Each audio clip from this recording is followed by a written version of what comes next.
Hello and welcome to Instant Transmission, a podcast where we discuss everything Dragon Ball and the secret to making your son never relevant. Tonight, we're getting ready to dive into the big one as we discuss the ending of Dragon Ball Super with the Tournament of Power. This saga spans over 50 episodes, so in this episode of Instant Transmission, we're separating it into two parts. We'll be discussing the first half on this part one, leading us all the way up to episode 105. I'm your host, Dayton, and once again, I'm joined by my co-host, Todd. Hi.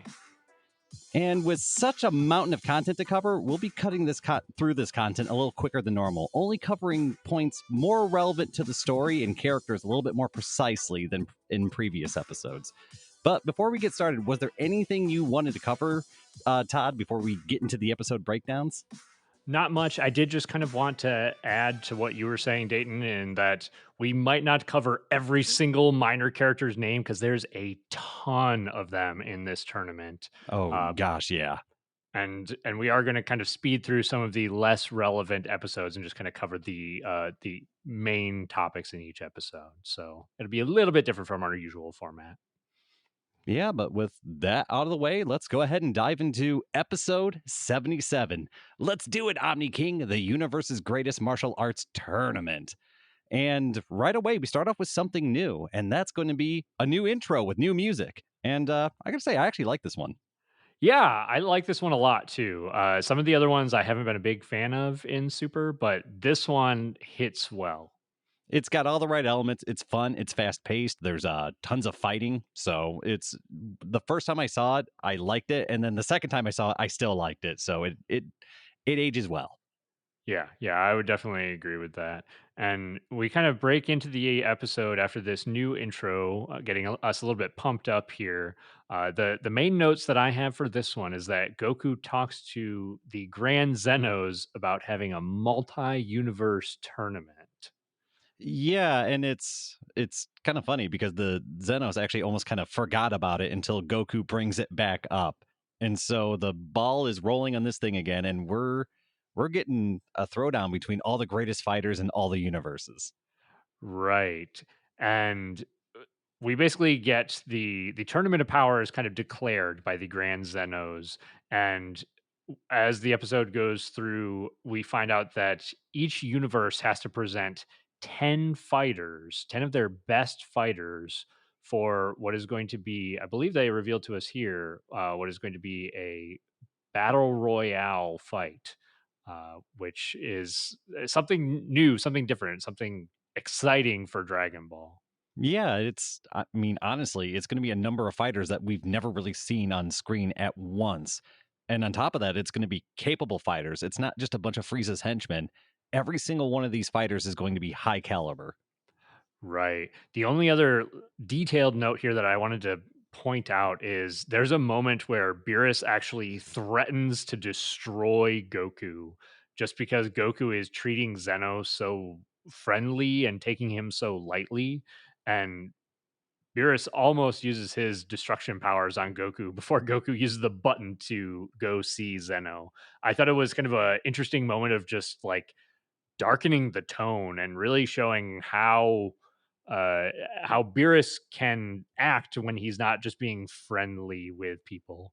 And we also get to see that Goku really doesn't take any of this very seriously. Beerus's threats to, I mean, not just, I guess, kill Goku, but to obliterate him from existence.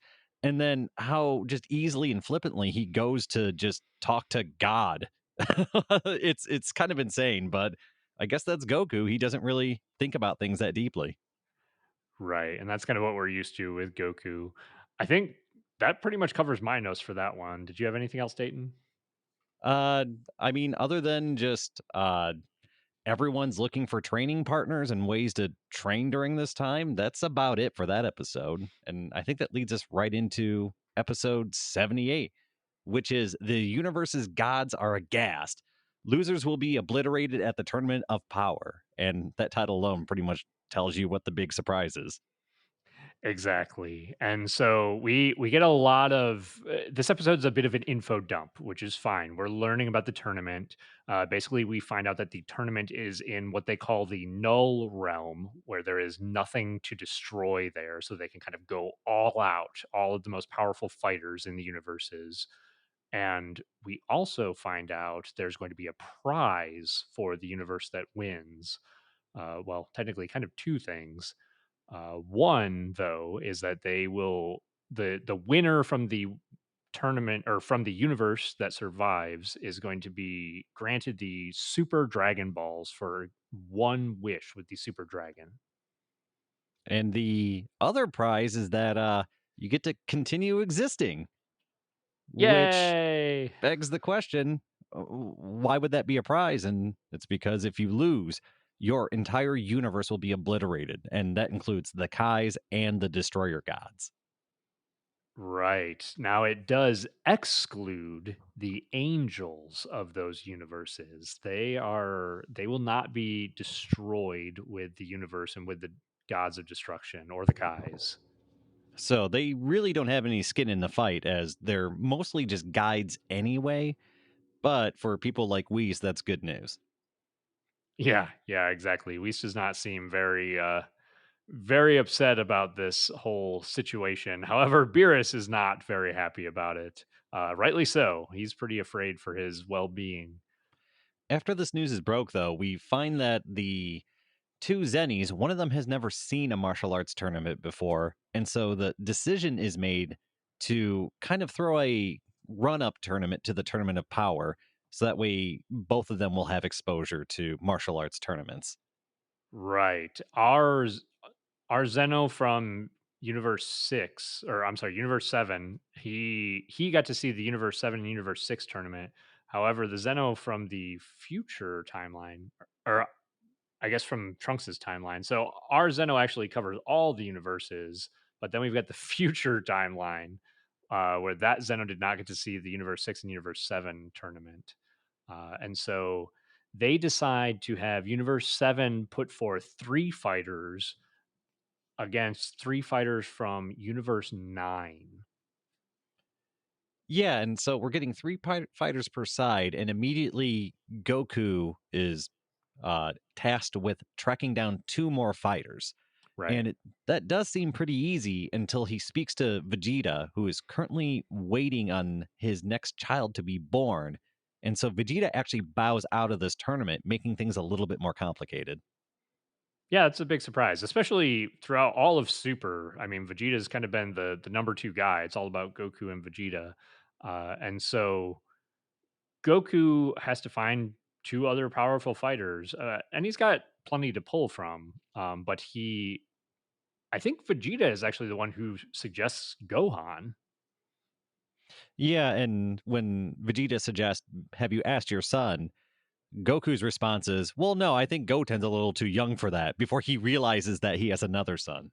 which is kind of just ripping on Gohan more and more and more. Oh yeah, they pile it on. So Yeah, after realizing that he has a son that is old enough to fight in a tournament, uh, Goku, with a little bit of hesitation, um, decides to go ask Gohan if he would like to fight in the tournament. And on top of Gohan, I believe Boo is the other candidate that he's going to select. right. Which is an interesting choice. Boo didn't get to fight or fell asleep during the Universe 6 and Universe 7 tournament. And Boo is arguably one of the most powerful beings probably in the whole universe. So I mean, it's not a bad pick by any means. Yeah, this episode actually kind of boogies along pretty quick.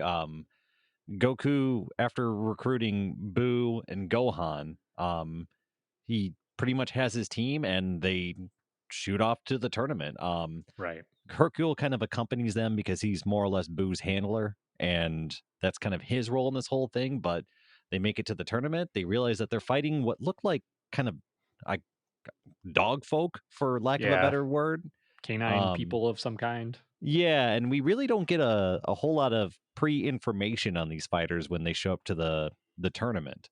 But what we do know is that Boo's going to be up first. He's the first fighter from Universe 7. Right. And so they basically show they sh- they basically begin the fight with Boo and Basil, and we get to see this canine fighter Basil likes to use kicks, and we just get like the very taste of the fight between them before this episode wraps up. And I think that pretty much just runs us right into the next episode. Yeah, that's going to bring us right into episode 79, Universes Nine's Kicker Basil versus Universes Seven's Majin Buu. Yeah, so they basically continued the fight between Boo and Basil. Basil's kind of kicking Boo around, blows a hole in him with one of his key blasts. He doesn't even seem to use his hands pretty much at all. And Boo is just taking this beating. Like he at one point is laughing through the beating.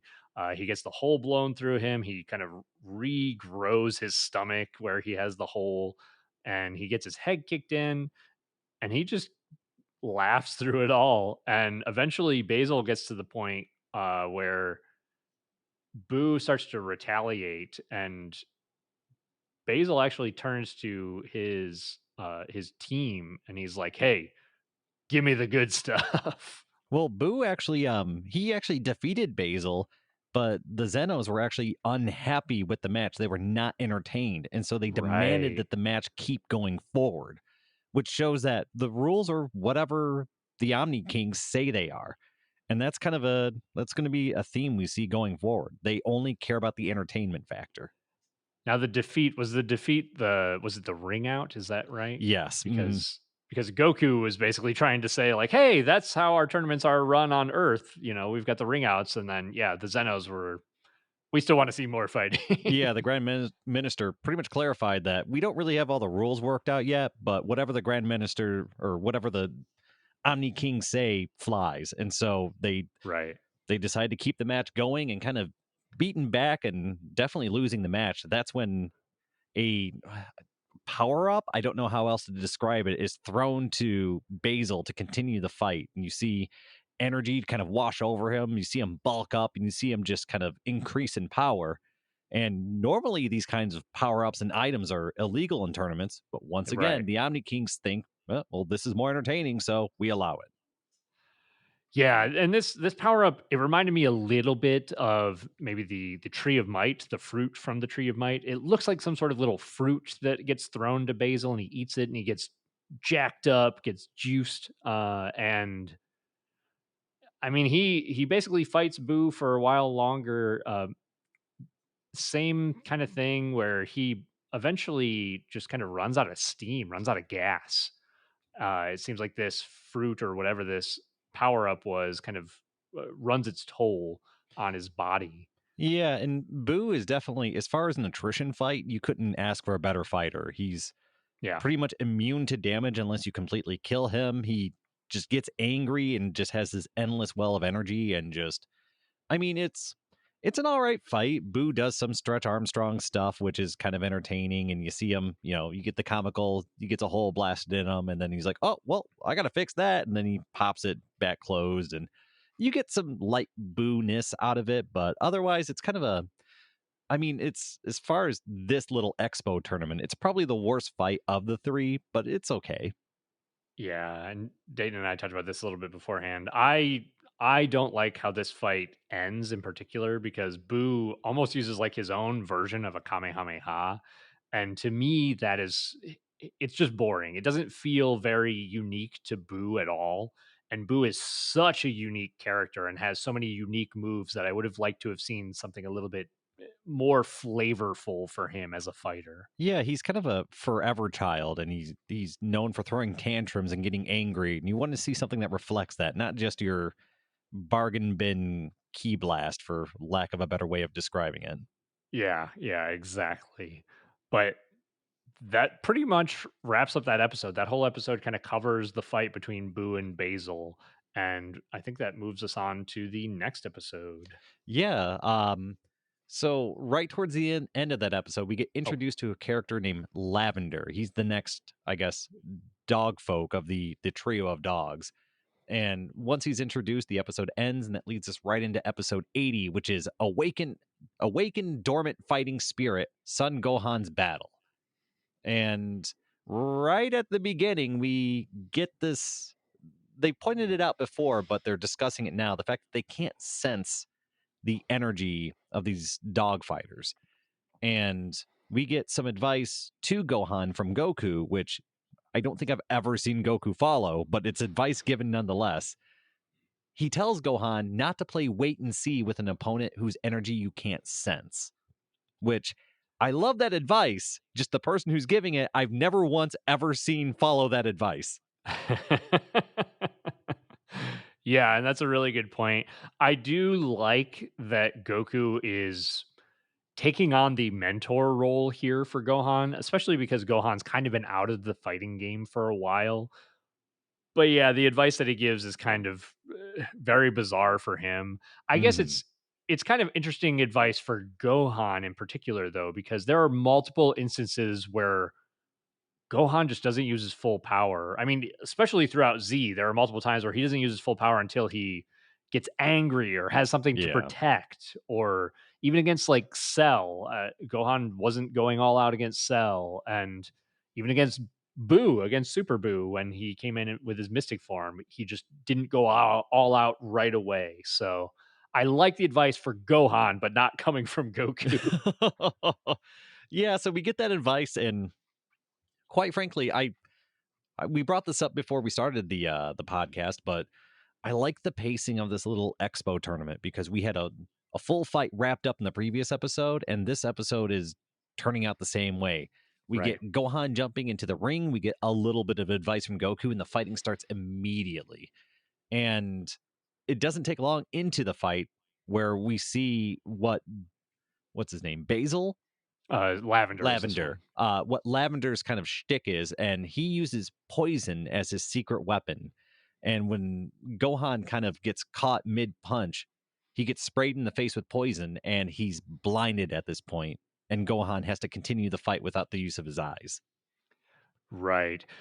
This Lavender is much, much more interesting to me than Basil. He comes in, he's got kind of this wild, crazy look on his face and his eyes and his smile, and even the voice actor for the English dub does a good job with these kind of wild laughs. And yeah, he immediately blinds Gohan, and so Gohan has to figure out a different way to fight this guy. He's basically getting beat up at the start of the match, and he's at an immediate disadvantage. And I think the team kind of starts to say, like the team on the side, Goku and the others start to say things about giving Gohan a sensu bean, Yeah, and we get Gohan. the Supreme Kai bringing up, hey, they used an item. Why can't we use one as well? And suggest giving Gohan a sensu bean. And immediately Gohan kind of denies it and shoots it down. He Yeah, says he needs to win this on his own. So this is kind of a growing moment for Gohan to kind of prove to himself that he can do it and grow as a fighter. I like this a lot. I mean, it feels very much like this is a very Saiyan move to make, right? Like this is, part of my pride. This is I need to do this on my own. And it's also, again, like you said, it's a good growing moment for Gohan because Gohan's been out of the fighting game and he wants to see what he can do with his own power, with his own, knowledge, and kind of go from there. Yeah, and we kind of see the, I guess, the brains of Gohan going to work here when he kind of takes a minute to kind of exhale and calm down, and he starts working on other ways to sense his opponent. And we see Lavender kind of circling and cackling and having a good time. And it's tough for Gohan because once again, he can't sense his energy. And so he starts relying on other senses. And at this point, Right. Gohan's able to kind of start predicting and figuring out Lavender's avenues of attacks. And this is where we start seeing a little bit of a change in the momentum of the fight. Yeah, this is pretty cool. Gohan starts he can hear some of the footsteps and whatnot, and maybe feel them in the vibrations in the floor. And so he starts even blinded, beating up on Lavender a little bit. And then Lavender changes tactics again. So these both of these fighters are adapting as the fight goes on, which I like a lot in this Really fight. good fight. I really enjoyed this fight. Yeah, yeah. I feel like this one's much more interesting than Boo's fight.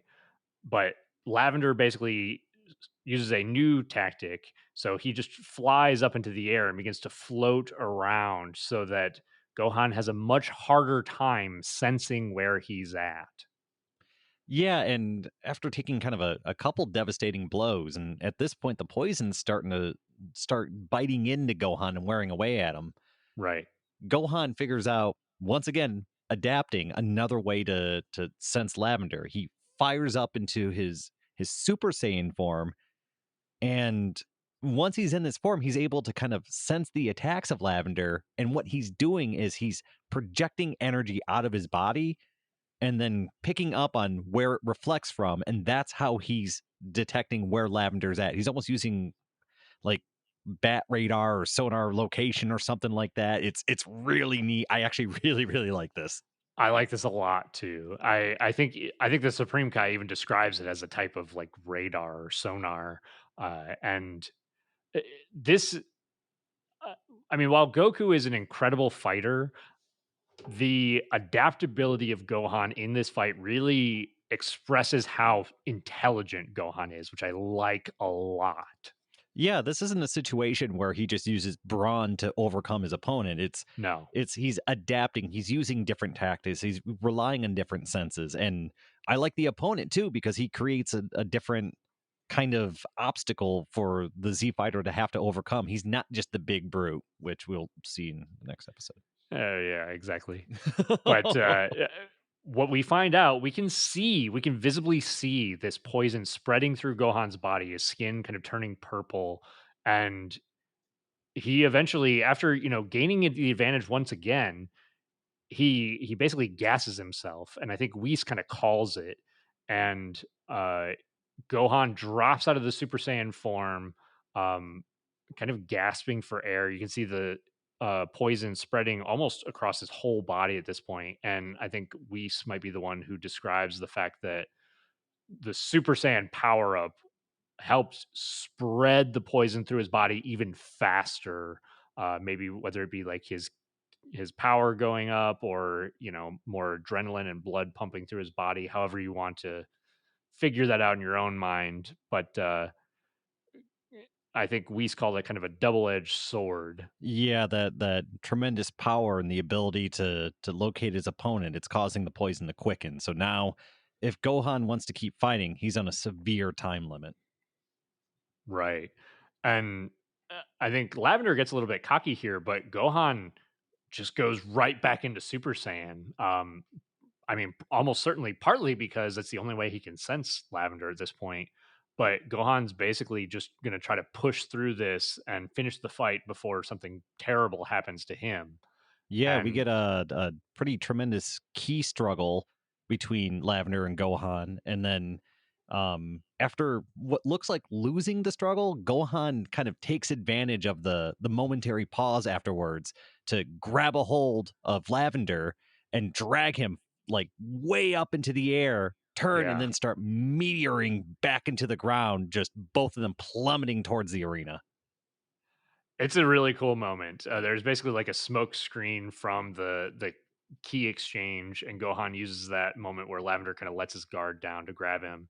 And after he kind of power bombs him, I think Gohan gets up for a moment and says something to the effect of like "I won," but then just falls over unconscious. Yeah, and even though the match is ruled as a draw because neither fighter is capable of standing at this point, it felt like I felt that victory for Gohan. It felt really good. I This fight was so fun and so good. It's a really good fight, and it's kept very close. It's not just who is the stronger fighter. There's lots of tactics and lots of adapting to the other fighter's style. It For being kind of a throwaway fight, it's great. Yeah, exactly. It's and like I said, the pacing of the Zeno Expo, I had a lot of fun with, and this fight was fantastic.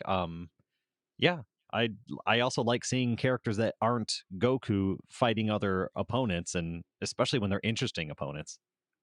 I very much agree. I think that pretty much ends the episode. I think we might get a quick glimpse of the eldest brother, Bergamo, and We we kind of do get a see. small info dump at the end of this episode, a very Oh, small one. We get an announcement by the Grand Minister that Universe 7 is the second weakest universe by power, right. You're right. and Universe 9, which is the universe they're doing this expo with, is the weakest universe. he also, this is where he makes the big announcement that the universes in the Tournament of Power will be obliterated if they fail to win. And there were all the other universes where they are kind of watching and witnessing this. So now every universe, everyone knows what's at stake at this point, and there's this kind of ruckus over what's going on. We also know that universes 1 and 12 and 5 and 8 are exempted from participating in the tournament since they have high power levels. So we do know that the top 4 universes, as far as power go, aren't participating. So we get kind of a lot of information about this multiverse thing and where everyone stands. Right. And they kind of called it mortal levels too. So I was almost uncertain if they were even referring to power levels or if they had some sort of other scale for measuring mortal levels, whatever that means. I guess I didn't But really think about that. I just assumed power levels. right, I was trying to figure out if that's exactly what they meant or not. But regardless, we basically find out that Universe 9 and Universe 7 are the two lowest on the totem pole. Uh, a- and that's kind of why they chose them to fight in this little expo tournament. I mean, I do kind of like it. It kind of lets you know that Universe 7 is going to be on the back foot during this whole thing. So it adds a little bit more tension to this whole thing. They're kind of the underdog, I guess, right? Yeah, you always got to root for the underdog too. Exactly, exactly. I think that pretty much takes us into the next episode then. Yes, episode 81, Crusher Bergamo versus Son Goku, who has sky high power. Yeah. And if you want to cruise through this episode, this is not my favorite fight. It's also not the most interesting fight.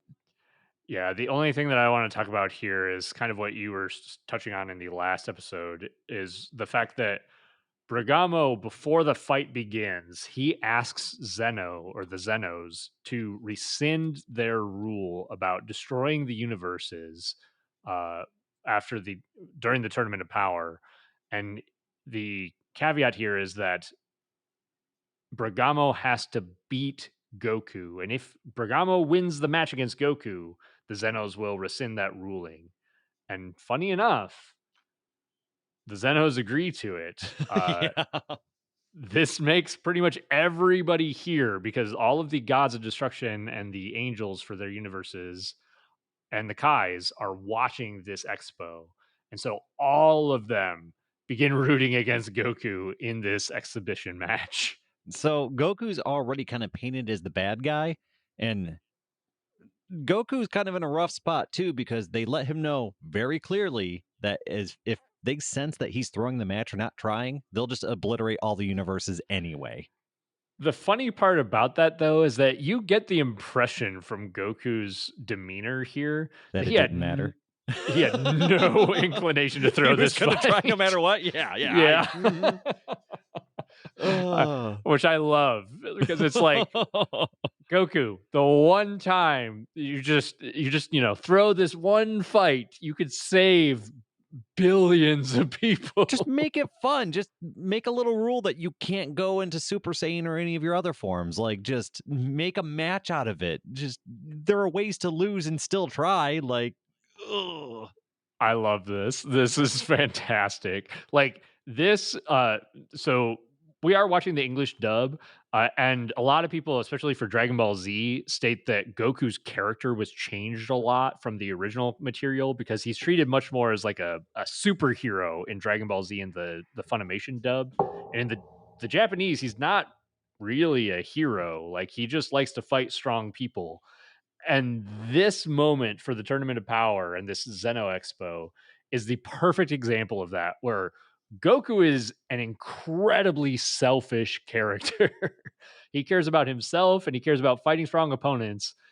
And if that means that he can save and help his family and friends, great, but that's not his main priority. Yeah, he almost like kind of embraces being the quote unquote bad guy a little bit because it's an excuse to fight people, and if it makes everyone want to fight him, then he's cool with that. Exactly. So I thought that was hilarious. But that kind of takes us into the fight with Bergamo versus Goku. And this one's, like Dayton said, it's a little bit bland.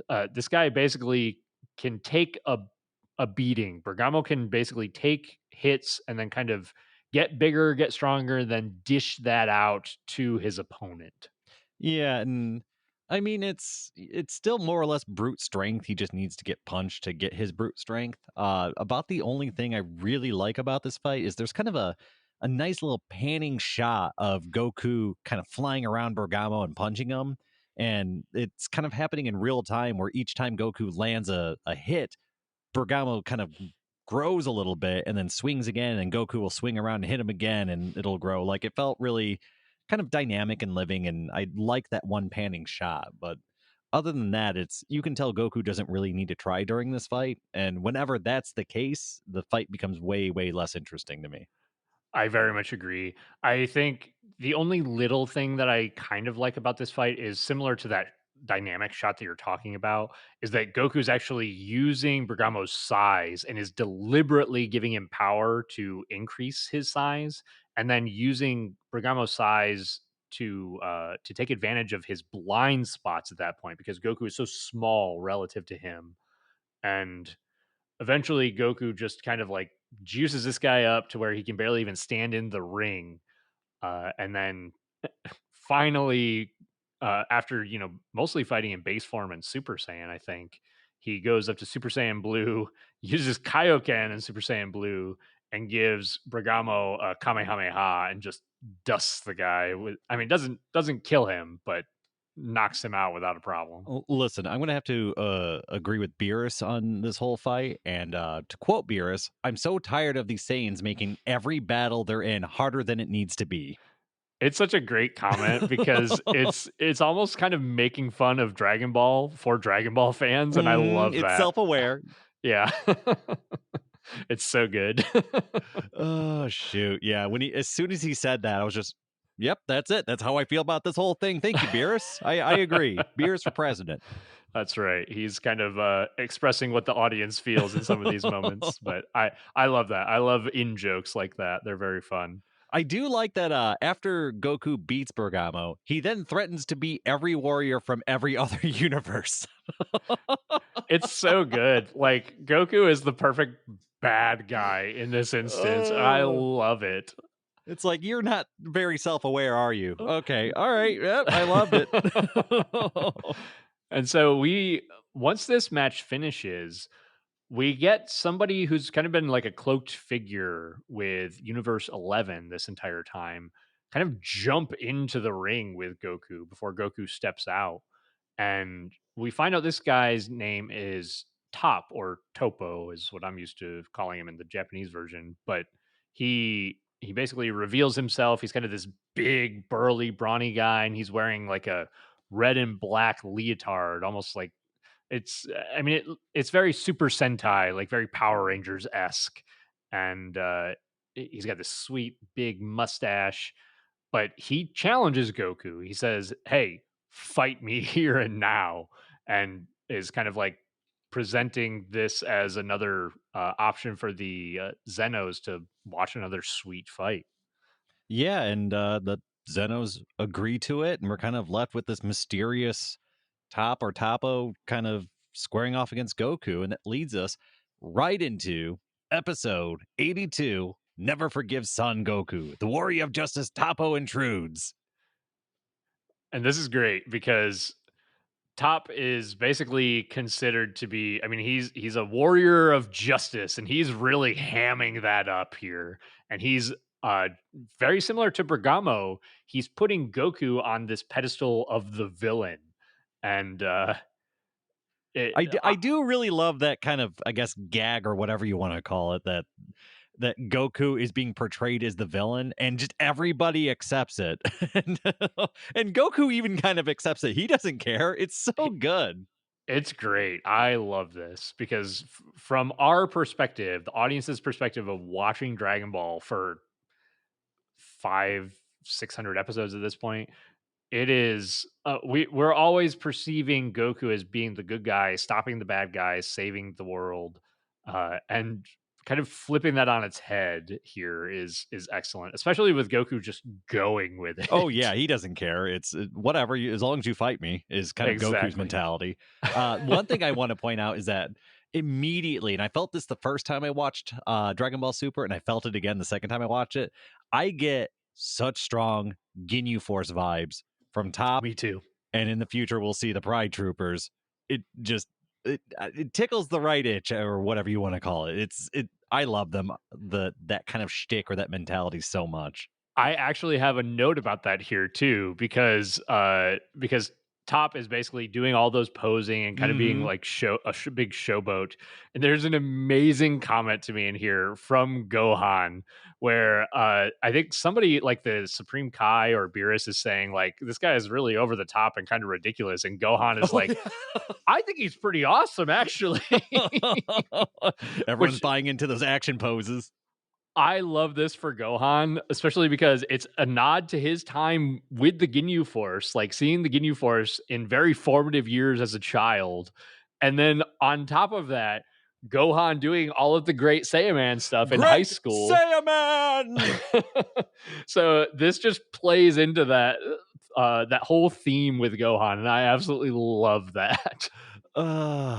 It really does make me laugh, especially when they're serious about it. Like, yeah, we're this is awesome, right? Yeah, okay. Right, exactly. Oh shoot. All right. So after some sweet poses, the fight kicks off, and I think Goku jumps right into Super Saiyan form in this one, right?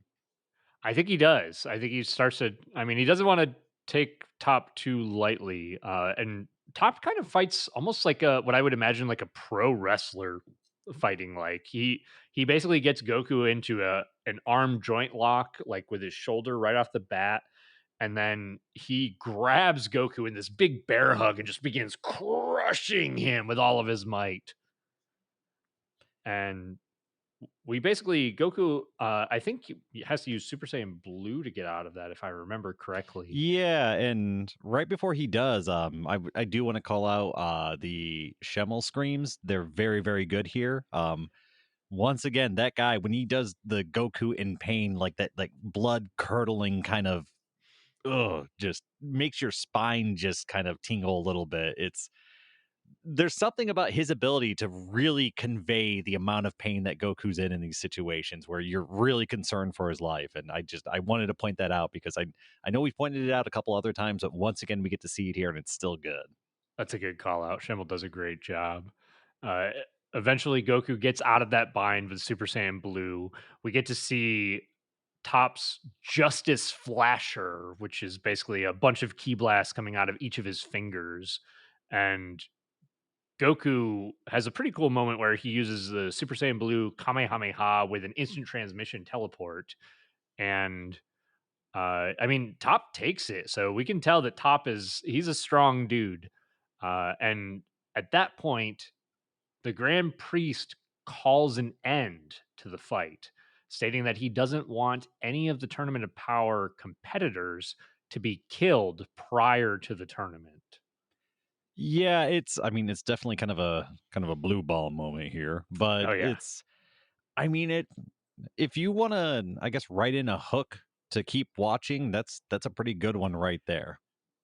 We'll see this play out a little bit later because eh, Goku wants more of Top. He wants that. He's got a fight boner for Top right now, and he wants Yeah, to satisfy that. he's kind of giving Top a stare down towards the end of the episode, and he actually reaches his hand out to shake his hand, and Top refuses to do it because he does not shake the hands of villains, So and that good. just you're creating such a good dynamic between these two characters. Yeah, I really love this. And so I think the Grand Priest basically states that the Tournament of Power will be held within 40 hours. And they're going to spend some time putting the ring together. And in that time, each universe has to collect their team and put together these 10 fighters. Yeah, and we're kind of tipped off to Top is not even the strongest fighter in his universe. That's where we first hear about the warrior Jiren. And this is going to Right. be a name that's very important going forward. Yeah, for the most part, I think that covers everything for my notes for that episode. Did you have anything else, Dayton? No, I think this is a good time to kind of let's do a little bit of a breakdown of the I guess the Zeno Expo is what I'm going to call it. And as far as the first, I don't know, half a dozen episodes or so, I really enjoyed the Zeno Expo. I thought it was fun. It was fast paced. The what the dog folks were fairly entertaining overall. At least Gohan's fight was a hell of a lot of fun to watch. Yeah. And there's kind of a lot of information that's kind of dumped about the Tournament of Power during this time. So not only is there some good fights, there's also a lot of information. So a lot of these episodes I think are really necessary. The pacing's fairly good, the fighting is fairly good, and yeah, I kind of enjoy all the run up to the Zeno Expo and the Zeno Expo itself. I would agree. The only thing that I would say is that, and I guess this is really kind of the same for really any tournament, but there's not a lot of stakes for the fights in this tournament in particular. Um, but with that said, I very much agree with you. I like, in particular, Gohan and Lavender's fight is excellent, and there's some fun stuff in the fight with Bergamo. There's some okay stuff in the fight with Boo. I would have liked to have seen Boo use some more of his, signature techniques, but they did a good job. The pacing was good. They didn't drag out the fights too long, and it sets the stage for the Tournament of Power, especially. I think everybody could probably tell by the way we're talking about it. We both really like the fact that Goku is being treated as the villain here, and that there are also fighters who are basically being treated as the good guys to fight the villain Goku. This is a dynamic that, as far as I can remember, we haven't seen in Dragon Ball, and I like it. No, and like I'm definitely going to look at this very favorably because even if a couple of the fights weren't fantastic, they're only an episode. You're getting the full fight in an episode. They're not dragging it out. They're not making Yeah. you wait around to see what happens and kind of there's a weird thing in Dragon Ball where sometimes they try to interject tension where it's not needed or arbitrarily. There's almost none of that here, and I do appreciate that. I'd rather the fight just be what the fight is versus having arbitrary tension in the air. And I really did appreciate that about this. It was what it was, and yeah, there's not really a whole lot for me to complain about really, other than I could have enjoyed it more. Huh? Yeah, yeah, I'll totally give you that. They don't try to do the arbitrary cliffhanger episodes in the middle of a fight or anything like that. So I agree. I like the pacing of this quite a bit, and I, for the most part, that's all I've got to say on it. I think that kind of leads us into the kind of next chunk of episodes that we're going to cover. Yeah, and we're gonna kind of break down all the tournament prep is kind of the way we're looking at it as. Um and the tournament prep starts with Dragon Ball Super episode 83. Form the Universe 7 team. Who are the strongest 10? And yeah, I'm gonna buzz through episode 83 unless there's anything you really want to dive into. Bulma's pregnant.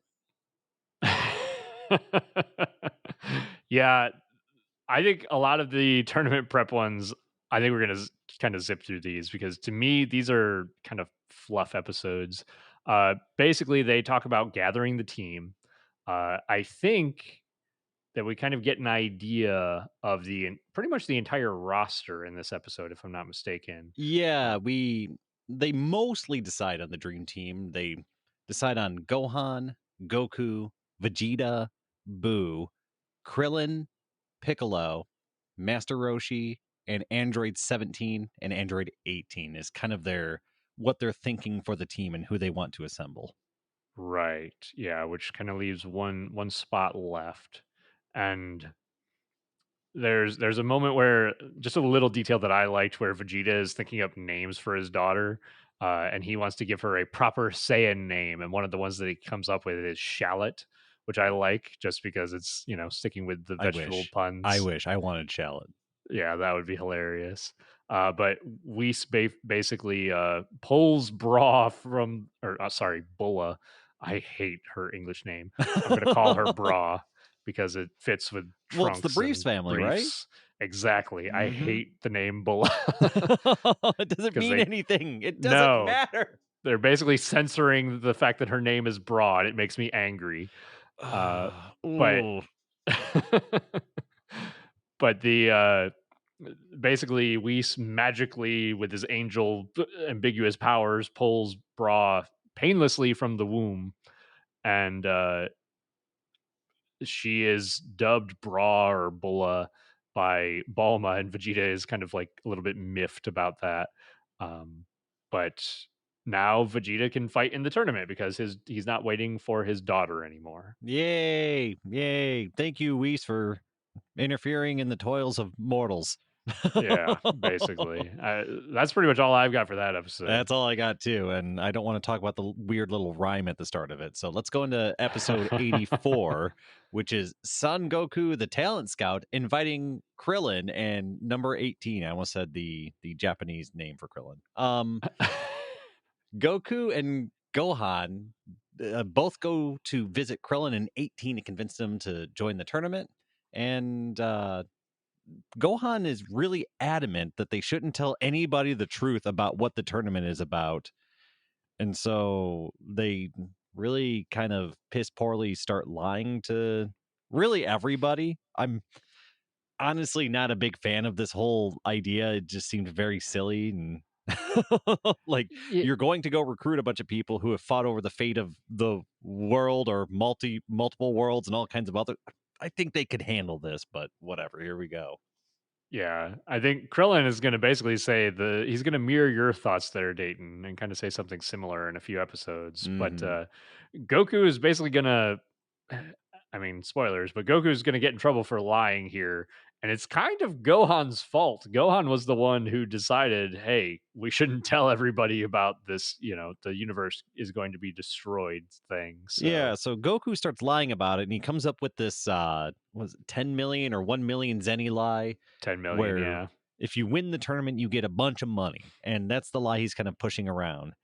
And it's not really Gohan told him to lie, but Gohan did not tell him how to lie. So this is a Goku lie. It is very bad and 18 is kind of suspect right off the bat, but that's a lot of money and so there's kind of, not really a ton of pushback, but they agree to enter the tournament, but Gohan wants to test Krillin's skills and power before he lets him join the team because he's worried that he's too far gone from fighting. He's too weak at this point. He's too, I guess, unseasoned. And he needs Krillin to prove that he's capable of joining their team.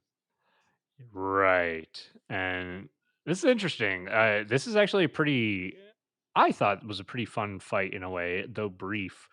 Basically, they fight on top of these rocks, and they're kind of using some of the rules for the tournament of power that were expressed, where I think already said that you cannot fly, and if you get knocked out, you're out. If you get knocked out of the ring, you're out of the tournament. And so Krillin kind of attacks Gohan while he's distracted right off the bat.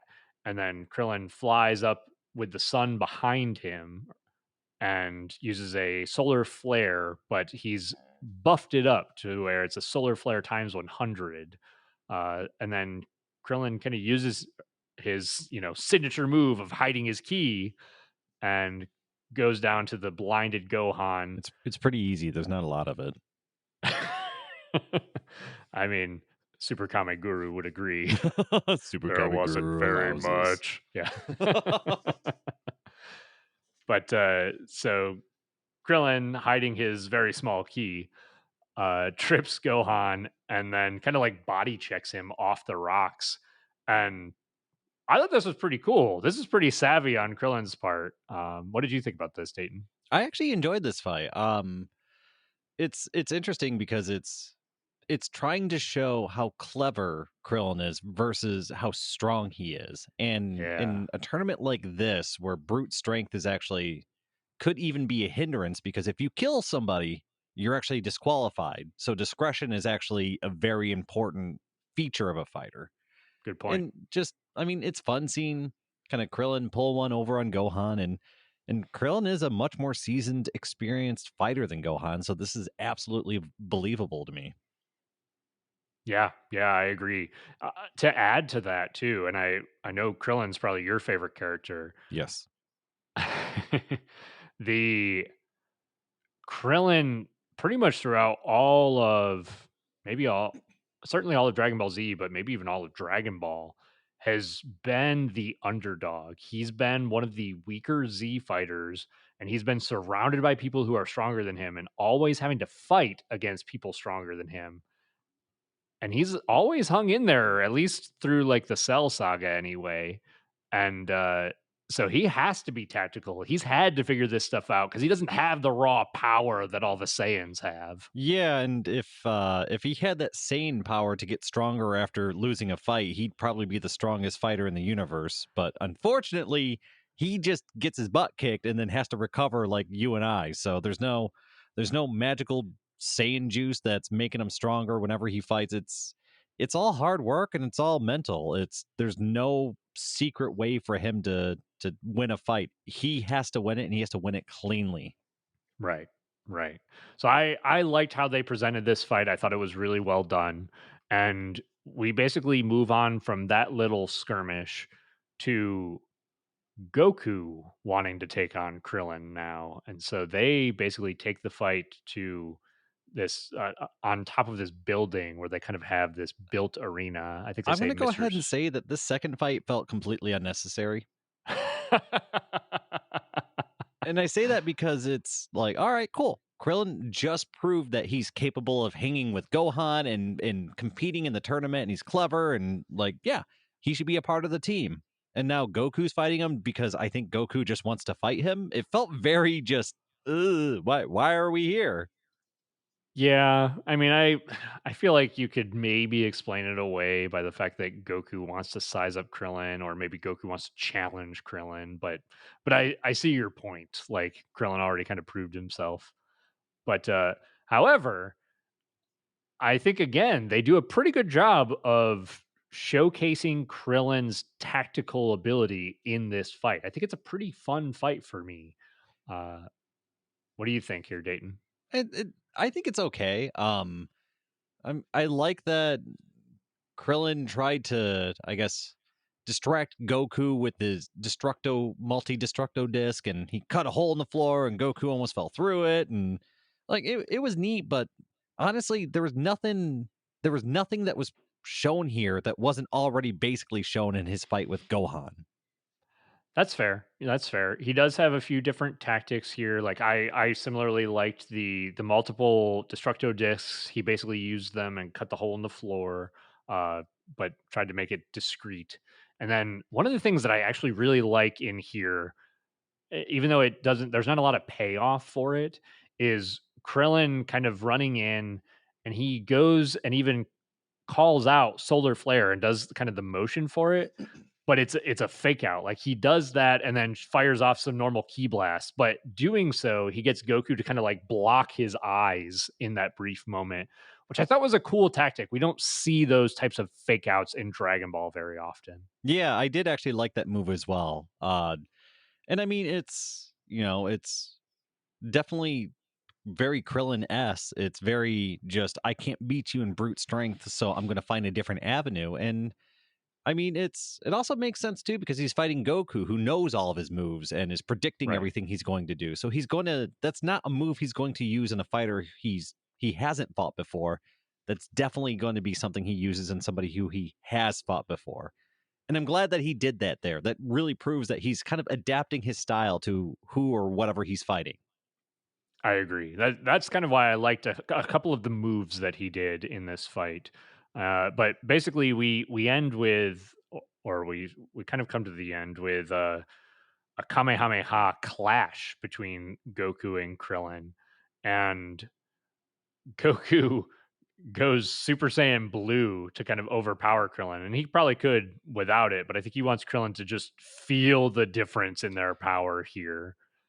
And before Goku can land the Kamehameha against Krillin, 18 steps into the fight and she knocks the key blast off target. And she kind of points out, hey, this tournament is not a one-on-one fight. There's going to be teamwork involved here. So she's ready to take on Goku with Krillin in this moment. Yeah, and then I mean, there's multiple reasons why I like that little kind of exchange there. Because one, I like that it shows that Krillin kind of has his courage back. He sees Goku power up to blue and he still doesn't back down. I think he knows the outcome of the match, but he's gonna fight through it and he's showing a lot of courage. And I like that. Yeah. We also get to see one of the rare times where we kind of see the relationship between two characters. We get to see 18 kind of sticking up for Krillin. And she's not doing it in a way that kind of degrades Krillin. She's doing it in a way that almost kind of bolsters him and kind of shows her care and respect for him. And I do really like that. And on top of that, we get to see her. There's something that just feels good about seeing her jump next to Krillin and both of them enter fighting stance where it's like, yeah, these two, they're a pair, they're going to work together and, there's more going on here than just they happen to be in a relationship. I like it. I like that they show them together. It's much better than like Goku and Chi Chi. I can say that, but I mean, it's a lot of fun and it didn't feel out of character for 18 either. So I think they did it well. I very much agree with you. I wanted to hear your take on that. And there are very few couples, very few coupled characters that we get to see fight together, fight in tandem. Like we never really get to see Goku and Chi Chi. Obviously, not Vegeta and Bulma. Bulma's not a fighter. Even like Videl and Gohan. I don't even think we get to see them fight together in the Buu saga or anything really. And so getting to see Krillin and 18 square up together, I got a huge grin on my face seeing that. It was very fun for me. I mean, I like it. I like their relationship a lot too. There's a lot Me of too. 18 kind of pushing Krillin to be more and to continue fighting and reach that next level. And I really, really like that dynamic. And I like that 18's kind of cool and confident and sometimes kind of cold and calculated, and Krillin kind of brings that kind of more human side to her, and it's a fun relationship. I do enjoy it. Yeah, they both like to you can tell that they care about each other, but they both like to kind of tease and push one another too, which I like. There's a lot of push and pull there, which is fun. And we basically even though they square up together and they're ready to fight together, we do stop the fight there. We don't get to see 18 and Krillin really working together in this moment. Goku kind of I think says that, he's seen enough. He knows, that Krillin is confident that 18 and Krillin, have this bond and can fight together. So it kind of stops. I think that pretty much wraps up the episode here. Yeah, the about the last thing we see is that Goku now is going to track down Android 17. That's kind of the last thing that's mentioned in this episode, but that leads us right into episode 85. The universes get into gear, each one's motive. And we, I believe, start out with the 11th universe Kai calling a meeting with the Kais of the other universes, but excluding the Kai from our universe. There's kind of this, I don't know, this weird discussion about how they're going to talk to the Zennies and try and get them to change the rules of the tournament and spare them, and maybe if they all plead together in one voice, they can change the rules of the tournament. But all this kind of quickly goes to hell when none of them can get along for 5 seconds. And between all the infighting and bickering, it all just sorts of falls apart. You see a lot of the same flaws in mortals and all these divine beings. And it's one of those little things that I do actually like that they took the time to do that. That's a good point. I like your take on that. I didn't even I kind of skipped over that part, but it does a good job of reflecting kind of mortal flaws in deific beings. And as that kind of falls apart, I think we get to see from there this new Majin Buu in this kind of buff, skinny Buu, where he's really hyped up about this tournament because he got really excited about fighting Basil, and uh, Goku's like, "Hey, this is great. Like, we're gonna have this supercharged Majin Buu for the tournament. Awesome." Yeah, I don't have much notes in that because I kind of remembered what happens going forward. So I may have not taken very many notes in that. Yeah, don't blame me there. Basically, Goku has a little skirmish with Boo. Boo uses his stretchy arms, blah blah blah. He knocks Goku out of bounds. So cool. Um, but beyond that, the rest of this episode gives us a brief look at the Pride Troopers in their universe, which I think is Universe 11. And we get to see some of them kind of saving the day in their universe, just little minor things here and there. Yeah, and And it's the only reason why I think it's kind of important is because it shows that they're not just good guys for show. They actually act and try and be heroes. And I think that's about the only thing that I think is super relevant about that is that these aren't bad guys kind of going around pretending to be good guys. That no, they actually think they're the good guys, and if anything, they kind of put themselves in the position of the guardians of their universe. So they're kind of self-appointed superheroes. yeah, yeah, absolutely. They're not like Frost from Universe 6 just pretending to be a good guy for their own gain. These guys Mhm. are, they're the real deal. They think they are good guys or doing good for the universe. But we basically get kind of this tease about 17 where Goku goes to Dende because Dende is as we sometimes forget at this point, the guardian of Earth. And so he kind of sees everything. And Dende is able to do something with the lookout that I don't think I've ever seen in Dragon Ball, but Oh, and I got basically, a question for you.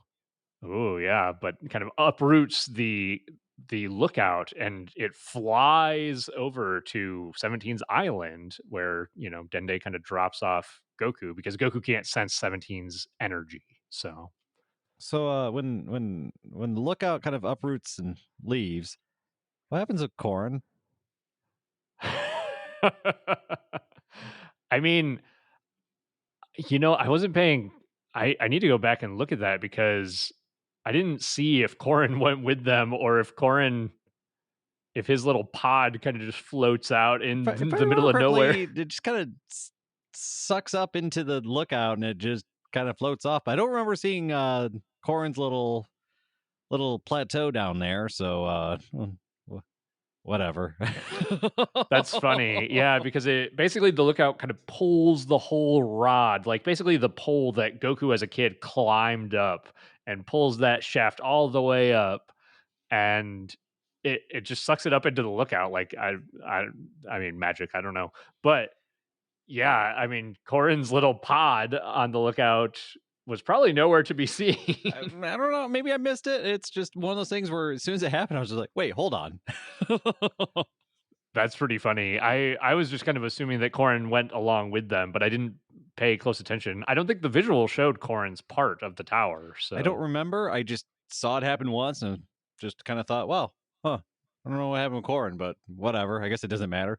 The, this whole thing is kind of doesn't matter because there's no. 100 different ways Goku could have found out where 17 was. In fact, why not just have 18 be like, yeah, he's on this island last time I talked to him, but for some reason he has to go to Dende and then they have to take the lookout car over there and just whatever. It's all irrelevant, but it made me ask questions I didn't think I needed to ask.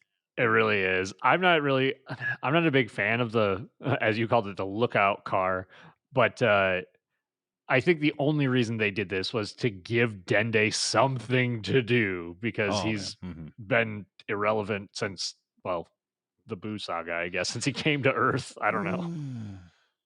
Little green. Sorry, man. Yeah. But anyway, that leads us into episode 86. Trading blows for the first time. Artificial human number 17 versus Son Goku. And he, uh, I don't like this or the next episode, I'll be honest. I mean, okay, I'll give you the quick notes and then you can fill in if you think I missed something. Sure. So before Goku jumps off the lookout car, Dende does make mention that there's another powerful fighter in the world, and he makes mention that it's probably the reincarnation of Boo. which is kind of cool. I don't know if that's something we'll see actually kind of be relevant in the future, but I think it's worth mentioning that what was he in GT? Was it Oob? Oob, yeah. Okay, great name. So Oob exists. But yeah, other than that, we get Goku visiting 17 on his island, and they fight off an army of poachers, and then Goku and 17 they need to spar. You have to spar, and so we get Goku kind of getting beaten back in his Super Saiyan form. So he goes Super Saiyan Blue. He launches a Kamehameha wave, and we get to see 17 use kind of a green kind of key shield or Kai shield, and that's what he uses to defend against the Kamehameha. And that's kind of important because it's going to be a little bit of a signature technique for Android 17 going forward. But Right. this is the first time we actually get to see it. And from there, the few trade a few more blows, and then they decide to end the sparring session. I don't know. This was a very not well animated, not very interesting battle. I did not like this one. No, I agree. I even put in my notes, I literally wrote out nothing special about this fight. Yep, that about sums it up. So they finish their uninteresting sparring match. And Goku's like, "Yeah, okay, so you're going to join the Tournament of Power team, right?" And then he tries lying to Android 17 again, and obviously the money isn't enough. So then Goku actually tells him what's really at risk here, that it's the entire universe. And then 17's like, "Oh, wait, so it's obliteration for all if we lose?" Yeah, I'm cool with that because it's fair and it's not just obliteration for the weak. Woo, buddy. It's a crazy, crazy take on that. I did want to point out two little things. Your notes are great on this, because that's about what I had. I'll say, I was Uh, like, I have bad notes. I'm going to go through them and then you can fill in the gaps. the only thing I wanted to say with Oob, or this kid that that Goku was talking about, or learning about it anyway. Those who have been reading the manga, that it is relevant in the manga within the past couple of months now. So Ooh, I think that part's really fun. spoiler. Yeah, yeah. I won't say anything more than that. And then the technique that you were talking about, Dayton, with the shield, it becomes a really big signature move for Android 17. What I like about it is that they're pulling it from the fight with 17 and Piccolo in the Cell Saga, because that's what 17 uses to defend himself against Piccolo's Hell Zone grenade. And it was just like a one-off little thing that he did in the Cell Saga, but then they took it and they really made it a key element of his fighting, which I thought was pretty cool. It's a fun callback. I mean, it's pretty cool. We've seen the shield at least 2 or 3 other times too, though. But if you want Probably. to ascribe it to somebody, then why not? Like, that gives 17 at least some personality, because before the androids were just kind of, I don't know, strong. That their fighting styles weren't really developed. They were just kind of brute strength and just used typical normal key blast. There was nothing really special about the way they fought. So I am perfectly fine with giving them some sort of fighting personalities. So I think it's an upgrade. Yeah, yeah, I definitely agree. But basically, that kind of ends the episode. 17 is not on board. Goku kind of is going to have to find a way to get 17 on board with the tournament, because he found out how powerful 17 is. 17 got a lot stronger than he was in the Cell Saga too. So that's also important. Yeah, and that leads us right into Dragon Ball Super Episode 87. Hunt the Poachers, Goku and number 17 joint battle. Oh boy, this episode. So here we go. Alien poachers show up on 17's island. Goku helps fight them off. 17 agrees to join the team as long as he can wish for a boat. Did I get it? Yeah, the only funny thing that I wanted to point out here is that when the one of the poachers says he's going to blow himself up, and Goku uses instant transmission to take the poacher to King Kai's planet, which I thought was a really fun nod to him taking Cell to King Kai's planet when he was going to blow himself up. You're going to blow yourself up? How about you go to King Kai's planet? Yeah, and King Kai gets pissed. He's like, "Do I look like, a place where you just take bombs? Like, I'm not the fucking bomb squad." I thought that was pretty hilarious. That's the only thing that Uh, I liked about this episode. okay, good. So there is some reason to watch it. Yeah, exactly. Basically, the poacher gets arrested by Jocko, which is kind of a fun thing to pull Jocko in for. But at that point, this whole episode, the whole point to this is to get 17 on board for the Tournament of Power, and we basically get the promise of putting Goten and Trunks in 17's place, protecting the island with the Minotauros and the animals, and that's how they're gonna protect that island while 17 is gone.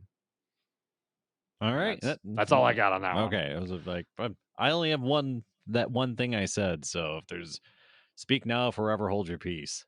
Nope, let's go. All right. Episode 88, Gohan and Piccolo, master and disciple trained to the limit. And we right off the bat get to see that Gohan and Piccolo have been training together. And Piccolo reveals that Goku has already talked to him about the tournament and he's already agreed to join. So this whole time, kind of Piccolo's been in the know and he's been preparing Gohan for this tournament. I really do like that. Yeah, that is this is great. I mean, getting to see Gohan underneath the tutelage of Piccolo again is a lot of fun. Piccolo basically is trying to train Gohan to unlock his hidden power. I mean, throughout all of Dragon Ball Z, we were basically hinted at the fact that Gohan had this hidden power within him. And it's still being And hinted at. yeah, basically. And so this is Piccolo basically points out through their training that Gohan's weakness is his arrogance. He kind of points out that Gohan Gohan knows that he's strong, and Gohan absolutely is strong, but because of that, Gohan kind of relies on that strength and becomes arrogant, and he's unwilling to close the deal. Is what the way that Piccolo words it. Basically, like the fight with Boo, with Mystic Gohan against Boo, Gohan was toying with Boo and just did not seal the deal. Same thing with the fight against Cell when Gohan went Super Saiyan 2. Gohan was toying with Cell and was unwilling to seal the deal.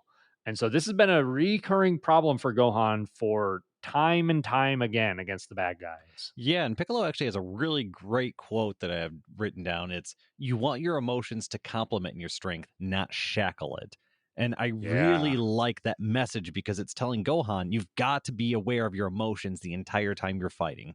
You've got to keep your rage in check, your arrogance in check. You've got to make sure that every part of you is kind of hitting in sync. And it was a brilliant way of putting it.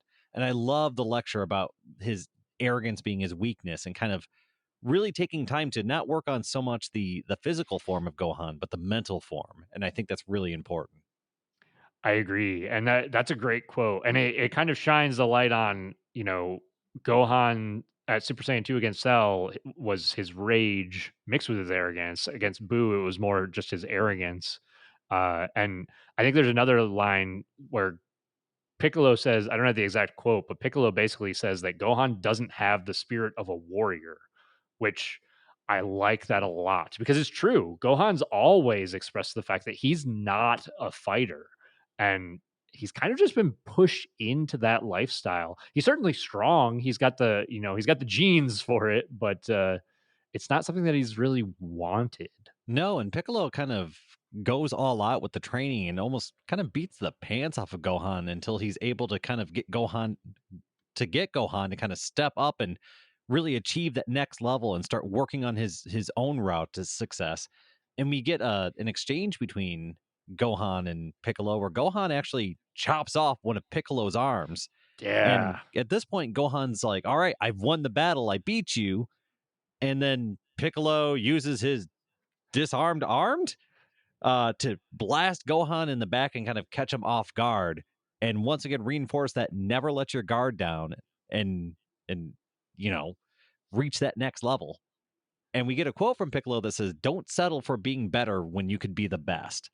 And I like that quote because it's just keep pushing yourself. It doesn't matter if you think you've won or how powerful you are. You have to find that next level and you have to be that next level of prepared.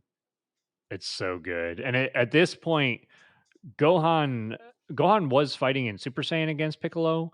Uh but Piccolo was pushing Gohan to reawaken the power that he had against Buu. So what is usually referred to as Gohan's either mystic or ultimate form. And so Gohan has reawakened that power once more and doesn't need the Super Saiyan transformation. And so I like this because this is more like Gohan's own path of power too. And it's nice to see him kind of in that form again when he was fighting Boo. That was, one of the peak forms of Gohan, in my opinion.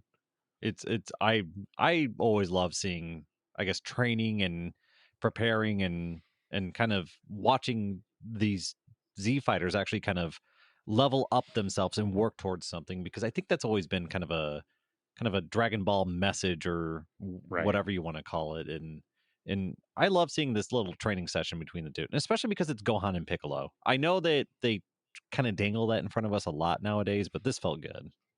It did.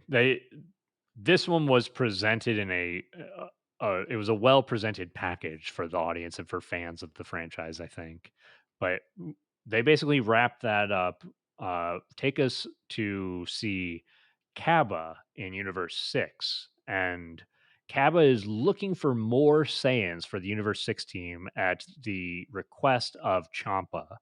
And Kaba goes to see his mentor, a retired captain of the guard, Renzo. And we see that Renzo has a bum leg. And so Renzo basically says, "Hey, I'm retired. You don't want me on your team." Even though Kaba's saying, your fighting expertise, just your knowledge would be valuable. But Renzo points Kaba to Renzo's sister, Caulifla, and he says that Caulifla has way more latent power and ability than he ever has. And I think that mostly wraps up the episode. Did you have anything else for that one, Dayton? No, I think that leads us right into episode 89. A mysterious beauty appears. The tension style dojo's mystery. Oof. Oh, yeah.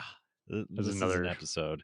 It's got all yeah. the worst tropes that I think present themselves in Dragon Ball, all kind of wrapped up in one episode. So let's boogie through this one. Yeah, basically, Tien is going to be their 10th fighter on the Universe 7 team. Goku goes to find Tien and Master Roshi together. Master Roshi's been recruited as a dojo master because Tien is now he's teaching martial arts at his own dojo. Basically, there's a woman there who has a grudge against Tien. Master Roshi kind of takes her on because he's a lecherous old man, and she uses her magic that she has learned to turn Tien's students into walking zombies who attack the nearby town. And basically, Roshi, Tien, and Goku use their combined power to stop her and basically recruit her as a student in Tien's dojo. And throughout all of this, they solve the problem. Goku gets Tien and Roshi on the team, and that's pretty much the gist of that episode. Yeah, Did they both join up. I think Goku's still spreading the lie, by the way. So they're both joining for the 10 Yeah, million zenny. But yeah, that's more or less that episode. Yeah, let's move on to the next one. I'm in. Episode 90, Facing the Wall That Must Be Overcome, Goku versus Gohan. And with this, we get Gohan kind of finishing his training with Piccolo, and Piccolo recommends that he test his strength to see where he's at. And we get a scene where Gohan and Piccolo meet up with Goku and Tien, and it's going to be kind of a 2-on-2 battle between uh, the Z fighters. And the battle kind of launches off, and we see Gohan keeping pace with Goku, but Tien tries to step in and basically gets one shot. So you're kind of seeing the power disparity between a lot of these Z fighters. Um, During this match, we see Piccolo doing one of his patented take forever to charge up techniques, um, which is almost becoming a meme to me at this point, but we'll discuss that later. But yeah, so he charges up this technique and he goes to unleash kind of this big kind of AoE blast, and it's kind of their silver bullet to defeating Goku, and it does not. No. Goku basically stops the blast. The one thing that I like about this and the lead up to that big AoE blast is the fact that Gohan and Piccolo are working together quite well here, especially because Gohan is basically stalling. He's buying time for Piccolo to charge this blast, and Gohan goes after Tien first. Gohan knows that Tien is the weak link, so Gohan tries to knock him out of the fight briefly and then handles Goku. Uh, and so I think there's a moment actually. Oh, there's a moment too where Tien tries to basically fire off a tri beam at Piccolo, who's still charging his attack, and Gohan uses like a very small, fast energy blast to just disrupt Tien's tri beam. So Gohan's doing a great job here. I like the teamwork. Beyond that, once that AOE blast of Piccolo's goes off, Gohan uses that moment where Goku's kind of like, "You're gonna have to do better than that." Gohan uses that moment to jump in there with what looks like this key charged punch to Goku, but Goku manages to block it at the very last second. But again, really cool moments of teamwork with Gohan and Piccolo working together. I mostly just felt bad for Tien that whole time. He just gets kind of shat on, and the whole time he's like, "Hey, we need to stop this fight. We need to stop this fight. We need to stop this fight." Yeah, it's ugh. Yeah, he gets yeah, he gets beat around. It's not if you're a TN fan, this is not your favorite episode. No, definitely not. But it kind of leads us into Gohan. Like they basically destroy the arena that they're fighting on, and but Gohan's not finished. Goku basically is like, "Hey, the fight's done. That's great. You guys are working together well." But Gohan wants more. He wants to test his new power against his father, probably the strongest person that he knows. Yeah, and so once Tien and Piccolo kind of step out of the fight and it's just Gohan versus Goku, we see Goku power up to Super Saiyan 2, and we see Gohan once again not go into Super Saiyan form, but kind of summon his inner strength and use his I don't know what to call it. Is this Mystic Gohan? I Yeah, think that's what the lore yeah. nerds call it. Mystic or Ultimate is the two different names for it. Okay, so we see Gohan kind of summon this mystic energy, and he's once again. I like this because this is Gohan kind of making his own path and going down his own route. And I Right. really hope that we see a lot more of this in the future because I really did like it here. And we get to see that Gohan in just his mystic form is actually on keeping pace with Goku in Super Saiyan 2 form. And that's impressive considering that Gohan could go Super Saiyan 2 if he really wanted to, but he found a different way to get the same power as that form. Yeah, and the other thing about this is interesting that Goku chooses to use Super Saiyan 2 here because the other thing about the transformations, usually once a character achieves a higher transformation, their lower forms become stronger. So Goku's Super Saiyan 2 is probably going to be different than say future Trunks' Super Saiyan 2, who that is like his peak form. Uh but Goku's not using Super Saiyan Blue here, or at least not yet. There is an exchange I think where Goku uses instant transmission and fires a couple of key blasts. I think we get a Kamehameha beam clash between Gohan and Goku. But the last bit here, Gohan basically says, "Dad, I want you to give me your all. Like, you're not trying. I want to see what the difference is between our powers." And they basically charge at each other with a final punch. And Super Saiyan Blue Gohan knocks Mystic Gohan out. And Goku just says something to the effect of, "You did a great job, son." And there's nothing spectacular about this fight necessarily, but it hit me in the feels for this one, if only just because seeing Gohan and Goku to fight one another like this in kind of like a teaching moment was just really touching for me. I thought it was all right. I mean, Go Gohan's real dad was there, so I mean that's always good. Number 1 dad, Green Dad. Yeah, I mean it's an all right fight. I do wish that we did get more Gohan and Goku moments that weren't Yeah. just quick and thrown, just kind of like thrown at us like this is. I do want to see more moments, almost like in the I guess where when Gohan and Goku spent time in the hyperbolic time chamber and there was actual kind of a connection time. I'd like to see a little bit more of that. Yeah, I mean, I think Team Four Star hit it home where Piccolo is berating Goku because he's basically stating that Gohan spent that time in the hyperbolic time chamber with Goku because he wanted to spend some time with his father because he's always gone. And that's something that they don't really touch on in Dragon Ball much, is the fact that they don't touch on the relationship between Goku and Gohan as much as I would like either. So I definitely agree with you there. No, and I think Goten probably hardly knows Goku at this point too, considering Goku was dead when Goten was born. Yeah, for like the first 6 years of his life. Yeah, it's one of those things where I like that kind of stuff, but I want to see more and I like a little bit more quality time together. I mean, it's interesting. I do like that when Gohan lost that battle, he had a big smile on his face because he knew he kind of did his dad proud and he knew he kind of achieved a new level and fought with everything he had. It was a very self-satisfactory kind of moment. I liked that a lot too. And I think for the most part, that wraps up that episode. Was there anything else you had, Dayton? No, Gohan is labeled team captain. Yes, you're right. All That is important.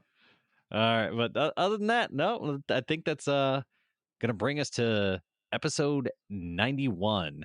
Which universe will prevail? The mightiest warriors assemble. I put a note in here that this is kind of like a training montage. Like we basically get to see Vegeta in the hyperbolic time chamber, Goku sparring with Whis in the gravity chamber, and Master Roshi using Puar as a lady to get rid of his demons. We also get a weird scene where Whis is running his finger up his staff, and it's oddly sexual, but that was I, interesting. they do a lot of little innuendos with Whis. Usually they're pretty entertaining. Yeah, we also get a hit tracking down Frost and kind of asking the disgraced Frost to join back up with the team. Um, Other than that, we also get to see some of Universe Two's Magic Girl transformation. So we get to Yeah. see Brienne kind of showing up to, or a magic girl named Brienne show up and transform and do this heart attack. And that's all we really get to see. But we do know that there's going to be some sort of magic girl thing in the future. We also get to see Boo fall asleep. That's kind of the big reveal here, right? This episode, I feel like we could gloss over this episode. There's not a lot that happens. We get to see some of the other universes, and then Boo is asleep, and that is the problem. Yeah. And that's, I think, going to lead us right into episode 92, Yeah. which is an emergency development. We don't have 10 members because Boo's asleep. Yeah, big surprise. I mean, it's almost like this happened during the Universe 6 and Universe 7 tournament once Yeah, already. so we get to see this happening again. We get to see more of Roshi training to get over his perviness, which is neat. I mean, at Um, least they're trying to be progressive there. yeah, he's making the right. He's trying to get better, and that's all you can really ask for. Right. Exactly. We get to see some of the Pride Troopers assembling. We get to see some stuff with some robots from the other universes. There's all these little sneak peeks that they're kind of handing us over between this episode and the previous episode, but nothing really super important. It's a lot of teasers. Yeah, I think I've got a couple of points for episode 92 here where Piccolo basically reveals to the rest of the group, like the rest of the team, that Goku was lying. And so one of the things I like about this is that Krillin is angry. Like Krillin gets pissed off about this, as he should. And this is kind of what we were talking about early on when Goku was spreading these lies, because Krillin is basically offended that Goku would lie to him and not trust his best friend to be there for him. Like they've fought against, countless threats against the earth, countless aliens, and basically had each other's backs. And Krillin's like, hey, why didn't you trust me for this? Yeah, Uh, and like I said earlier, they've fought for the fate of the planet and other planets so many times before. Why would you not think you couldn't trust them with this information? And once again, this isn't entirely Goku's idea. This is Gohan telling him to do right. this, and Gohan for some reason gets no shade from any of this. No, that part to me is pretty funny. That they don't really address But that. at the same time, it like Goku is the dad in this situation. He should be the Yeah, one that can decide what should be said and what isn't. So it's uh, you win some, you lose some. I guess there's some blame to go around. right. So I was glad they at least addressed this. Like, it's not okay, Goku, for you to just lie to get what you want out of your friends. And basically, this kind of culminates and they get everybody on board. Balma, I think, says that she'll pay some of the people if she has to, and Goku says that he's going to recruit Frieza to replace Boo. Yeah, and that's kind of blows my mind because as far as the first people I would think of to put on my team, Frieza is pretty low on that list. So it's definitely a controversial pick. It's a funny one, but I mean, if you're looking for just sheer power, Frieza's a tough one to beat, man. He's strong. My suggestion would have been a little different than Goku's. I would have suggested somebody like Pycon. You know, Pycon's a funny one because hmm, he's technically non-canon. I Is he think non-canon? he is, yeah. The episodes that he's in the Otherworld tournament, those are all filler episodes. Oh, Um, huh. and Wasn't he he's also in in one of the movies? yeah, and all those the Oh, those aren't first canon 13 either. movies are non-canon. Okay, all right. This isn't confusing at all. Got it. I know, but I don't think they've brought him back because of that. But I think that's one of the reasons why they don't use him. Um, but I also think that people just fucking love Frieza, man. I love Frieza. Frieza's probably my favorite villain, and I mean, he's if great you in the want to go for Tournament of Power. fan service, that's about as good as it gets. If you want to go for Yeah. logical, that's about as bad as it gets. So, I mean, pick your poison. I very much agree. Yeah, and there's other even besides PyCon, there's other good choices, right? Even in this episode, we're getting all these Yamcha jokes about Yamcha wants to be on the team and he's waiting for his invite and all this stuff. And I mean, Dragon Ball Super has just kind of turned Yamcha into the butt of the joke pretty much all the time at this point, which is it's fine. It's whatever. I don't Yeah, I don't at this point I'm not expecting anything out of Yamcha, so it's go ahead and make jokes, I guess. right. Yeah. Uh, but we basically get that big reveal. There is one other big thing that I want to talk about in this one, and it's because we get some more shots of Kaba, Caulifla, and Kale together, We and do. they're working on the Super Saiyan transformation. I have some things to say here because Kaba tries to initially make Caulifla angry, and he's just terrible at it. He's trying to basically do what Vegeta did for him, and Vegeta's he's a much better asshole than Kaba is, to be frank. Uh, but then Kaba basically goes the route of thinking, it kind of feels like this tingling in my back. Oh, And I think technically this is episode 93. oh, you know what? I might have put my notes on the wrong one here. You might be right. I might have mixed those up. Yeah, Um, because I definitely also have I have some pretty deep feelings about the way that they're treating Super Saiyan transformations at this point. yeah, sorry, I might have mixed my notes up here. Did you have anything else for 92? No, I think that's pretty much it. We're kind of left with the cliffhanger of Goku suggesting Frieza. And that brings us right into episode 93, which is You're the 10th warrior. Goku visits Frieza. And so we get a So big discussion whether it's worth bringing Frieza back for the tournament or not. And that's kind of the beginning of this episode. And Whis is even asked if the team currently has the strength without him to win the tournament. And Whis mentioned he's not sure, but he is aware of a fighter who rivals the strength of destroyer gods in one of the other universes. And that is it's a hell of a thing to admit. yeah, that's kind of intimidating when you're going up against these other universes. And I think we basically get from there Goku going to hell to visit Frieza, right? Yeah, it's interesting. Goku first visits King Yema to get permission to bring Frieza back, and King Yema is of Right. course not happy with this because of all the trouble that Frieza has caused not only him but the entire universe. So this is not really a decision that King Yema is really happy to make. I like that we get to see King Yama here. I think this is just a fun little. Again, they're trying to get these characters who are never really shown on screen involved between like Dende and King Yama and even like Baba, um, because after that, Goku's plan basically is to get fortune teller Baba to resurrect Frieza for 24 hours, which is a good callback to the Buu saga when she did that exact thing for Goku to participate in the tournament then. And so at that point, Goku basically gets the green light to go down into hell where Frieza is being held captive. And this exchange between them is great. I love this exchange. What were your thoughts on this, Dayton? Oh yeah, where we kind of get Goku bartering with Frieza, who's making this whole situation as difficult as possible. Oh And it's, yeah.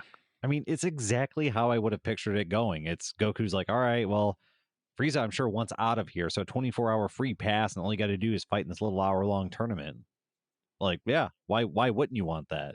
And Frieza's Right. like, hell no. There's obviously a reason why you want me to fight in this tournament. So you're gonna have to offer me more than that. It's very good. It shows how clever Frieza really is, and I like that.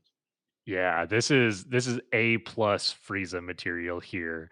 And Frieza basically gets Goku to agree that if they win, Goku will use the Earth's Dragon Balls to fully resurrect Frieza. And Goku has to agree. He's his hands are tied here, right? Like he needs Frieza on the team. He needs a replacement for Boo.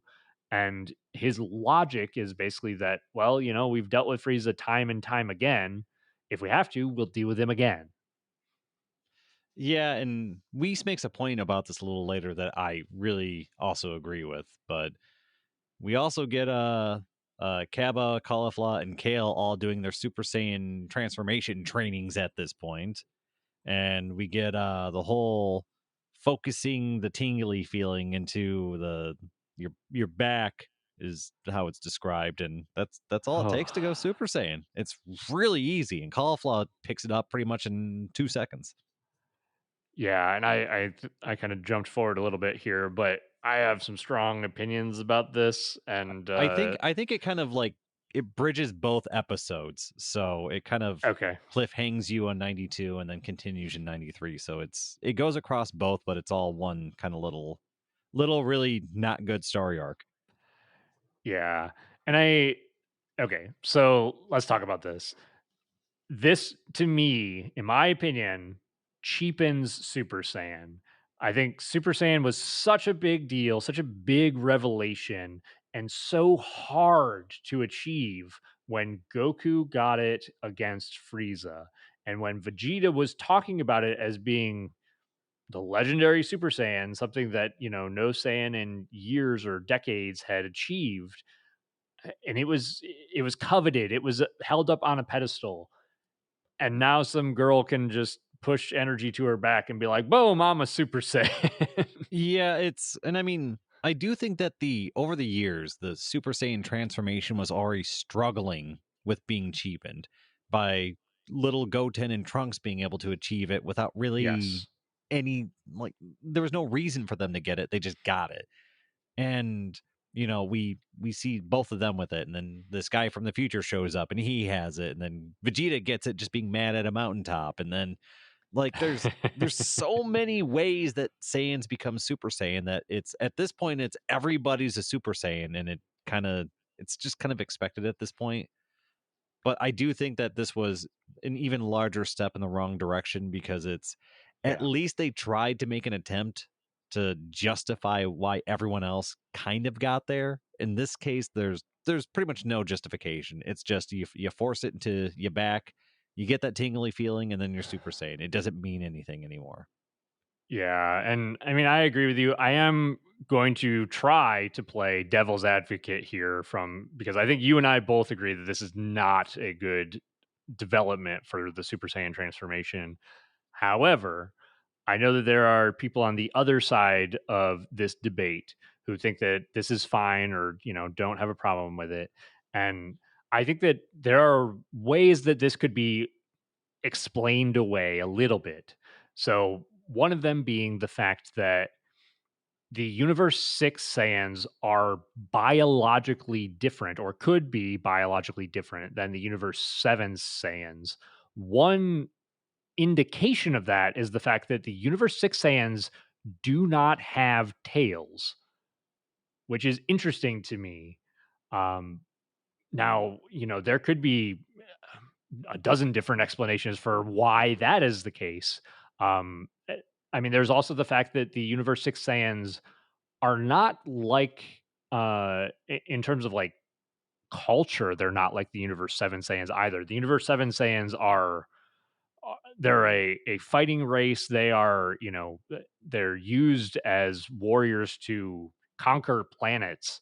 They are kind of seen as being maybe angry, proud, whatever the case is. Whereas the Universe 6 Saiyans are, I mean, relatively kind and peaceful, and they even work to keep the peace in Universe 6.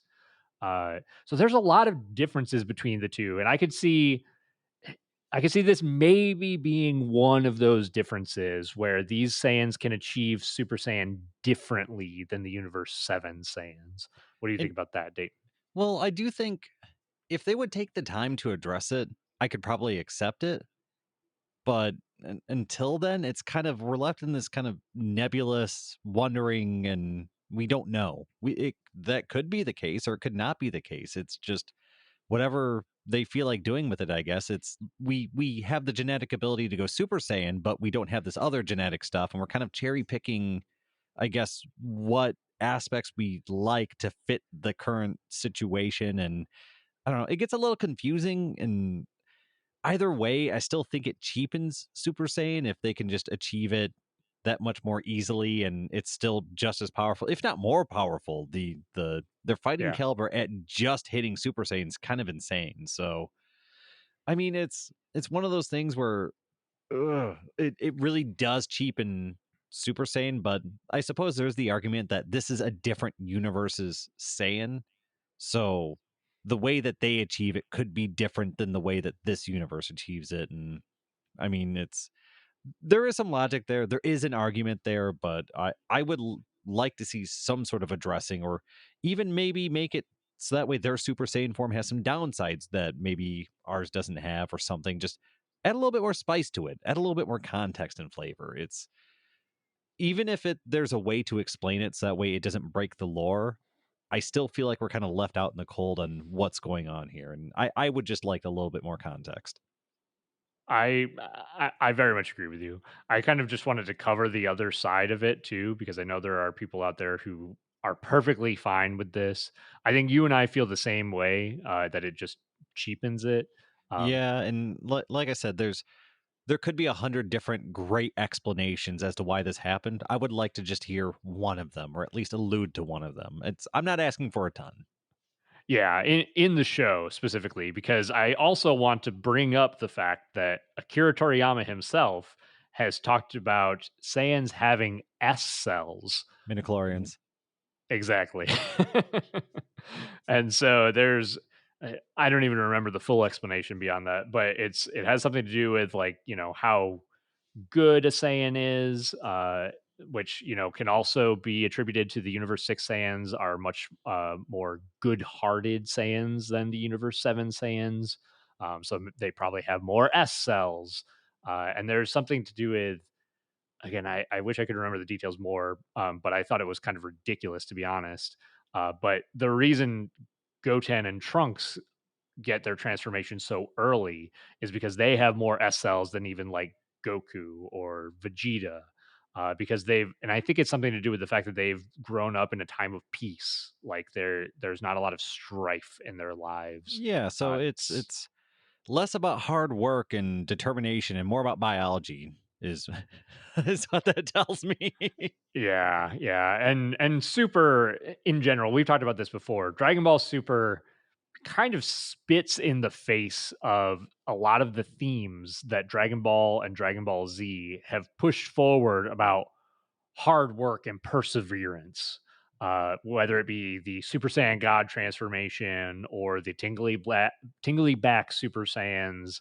Uh, I I'm not a fan of those changes in the themes for Dragon Ball. Once you get into Super, and I think you pretty much feel the same way, Dayton. Is that right? Yeah, it's the training almost feels like an afterthought in a lot of Dragon Ball Super, where they just kind of show an episode ish, maybe half an episode of someone training somewhere, and usually it's not very well thought out training. It's just we're in high gravity, or me and this guy are fighting, and that's training, and then we'll flip off to the next one. I actually like it when they take the time to be like, all right, you know, Goku's visiting with King Kai, and here's the type of training he's doing, and here are the new techniques he's being taught, and here's I like seeing the advancement of the character, and then I like seeing, where that advancement takes the character when they encounter strife. I like being there for the adventure, and I feel like Dragon Ball Super kind of gets rid of me, the viewer, in big parts of the adventure because training, I think, is important. It's a very key element in Dragon Ball, and we're not really there for a lot of it.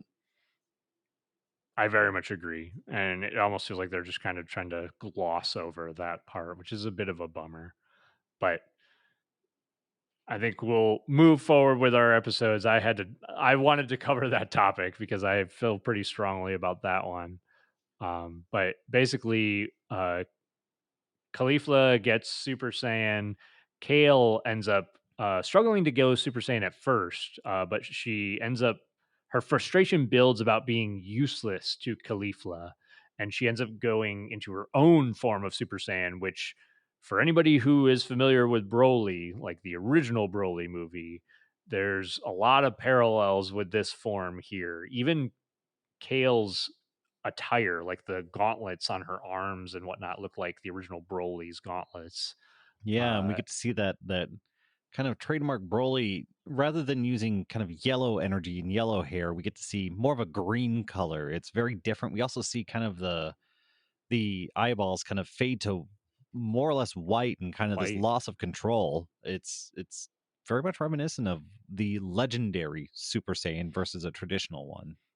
Yeah, and she goes from being rail thin to being huge, roided out, big, bulky, and she even uses some of the. It's very much fanfare and fan service for people who like Broly because she uses some of the attacks that the original Broly uses, like this green energy beam from her chest and stuff. But let's see. I think that she kind of attacks Kaba for a little while until Caulifla, if I remember right, she ends up even breaking into Super Saiyan 2 briefly to kind of stop Kale. Yeah, it's important that the minute you learn Super Saiyan, you got to be able to jump to Super Saiyan 2, right? It's pretty wild. And uh, I mean, they express too that Caulifla is a prodigy, that she's got a lot of latent power. So, I mean, there are a few things that can kind of help explain this away, but I think I feel the same way that you do about it, Yeah, Aiden. and so we see more or less Kale has kind of just lost complete control at this point, and we do get Caulifla kind of basically able to talk some sense into Kale and kind of talk her down from the edge, sort of thing, because at this point she was completely out of control and just a destructive force, and Right. her ire was set against Kaba for trying to, I guess, take Caulifla away from her or something along those lines. So we get to see this kind of jealous rage that kind of boils up inside of Kale, and we get to see Caulifla kind of talk her down from that rage. Right. And for the most part, I think that kind of wraps up that episode and takes us into episode 94, if I'm not mistaken. 94 Revival of the Emperor, the mysterious awaiting assassins. Ooh. Yeah. So this I wrote down that there's a bit of a training montage here, so I think we get to see a couple of characters training. Uh, Basically, the gist of this is that Universe 4 contacted Universe 9 to send assassins after Frieza so that they could sabotage Universe 7, hoping that they would not have enough fighters and not even be able to participate in the Tournament of Power. And basically, Goku and Frieza return to the mortal realm. They return to Earth. Uh, Frieza still having his halo above him, and Baba being the one to kind of resurrect him. And they each are, or Goku and Frieza are then confronted by what looks like dozens, if not hundreds, of assassins. And Goku's saying, "Hey, we don't have time. We got to get to the tournament." And Frieza's like, "Well, this is my chance to warm up. You don't want me to go in, without an opportunity to stretch my limbs, do you?" And he transforms into Golden Frieza and starts to take out some of these assassins. And that's most Yeah, of the it's episode. I mean, I like that Frieza doesn't waste time just killing people. There's no hesitation. The first shot that Frieza fired dropped someone to the water, and then the second shot killed somebody. It was just like, oh yeah, yeah, bring it to me, Emperor Daddy. Oh yeah, and I mean, again, people probably don't like. I don't like the fact that Boo fell asleep. There, like you mentioned, Dayton. There's probably better, smarter, more logical choices for their 10th person. But man, the writing that they do and the characterization that they do for Frieza in this arc is so good, so Hmm. good. I mean, I know they reused some of the transformation animations, but I still Yeah, like the way that Frieza's golden transformation looks. They actually did a pretty good job with it in Dragon Ball Super. I agree. I think it looks great. For the most part, that's gonna take us right into the next episode, unless you had anything else, Dayton. No, that's going to bring us into episode 95, the wickedest, the most evil, Frieza's rampage. And this one, this one to me is just a lot of eye candy with Frieza just killing people left and right. Oh, it's so good. Oh yeah, give it to me. This is great. I also wanted to make a note that the music here for Frieza's music in particular, really good. And I feel like the music in Super up to this point has kind of been lacking, honestly. I'll But say in mediocre. There's not a lot that super stands out to me. exactly, I feel the same. But I think in this arc, it's going to just get better and better and better. And yeah, Frieza's killing these minions. Basically, one of the minions, I guess the lead henchman, uses destruction power given to him by his god of destruction against Frieza. Kind of does a fake out on Frieza, and Frieza basically is. It looks like he's being affected by the destruction power, and like it's going to tear him apart. And then Frieza just like cuts the act and completely like calmly disperses this energy and holds it in his own hand, kind of controlling it, which I thought was super cool. Yeah, we get to see, and honestly, it's a huge deal because this is destruction god level stuff. And up to this point, we've not seen anything survive being touched by this destruction energy. And to see Frieza not only survive it, but actually gain control of it, it Frieza's on a whole different level at this point. It's kind of crazy. Yeah, yeah, this is impressive. There's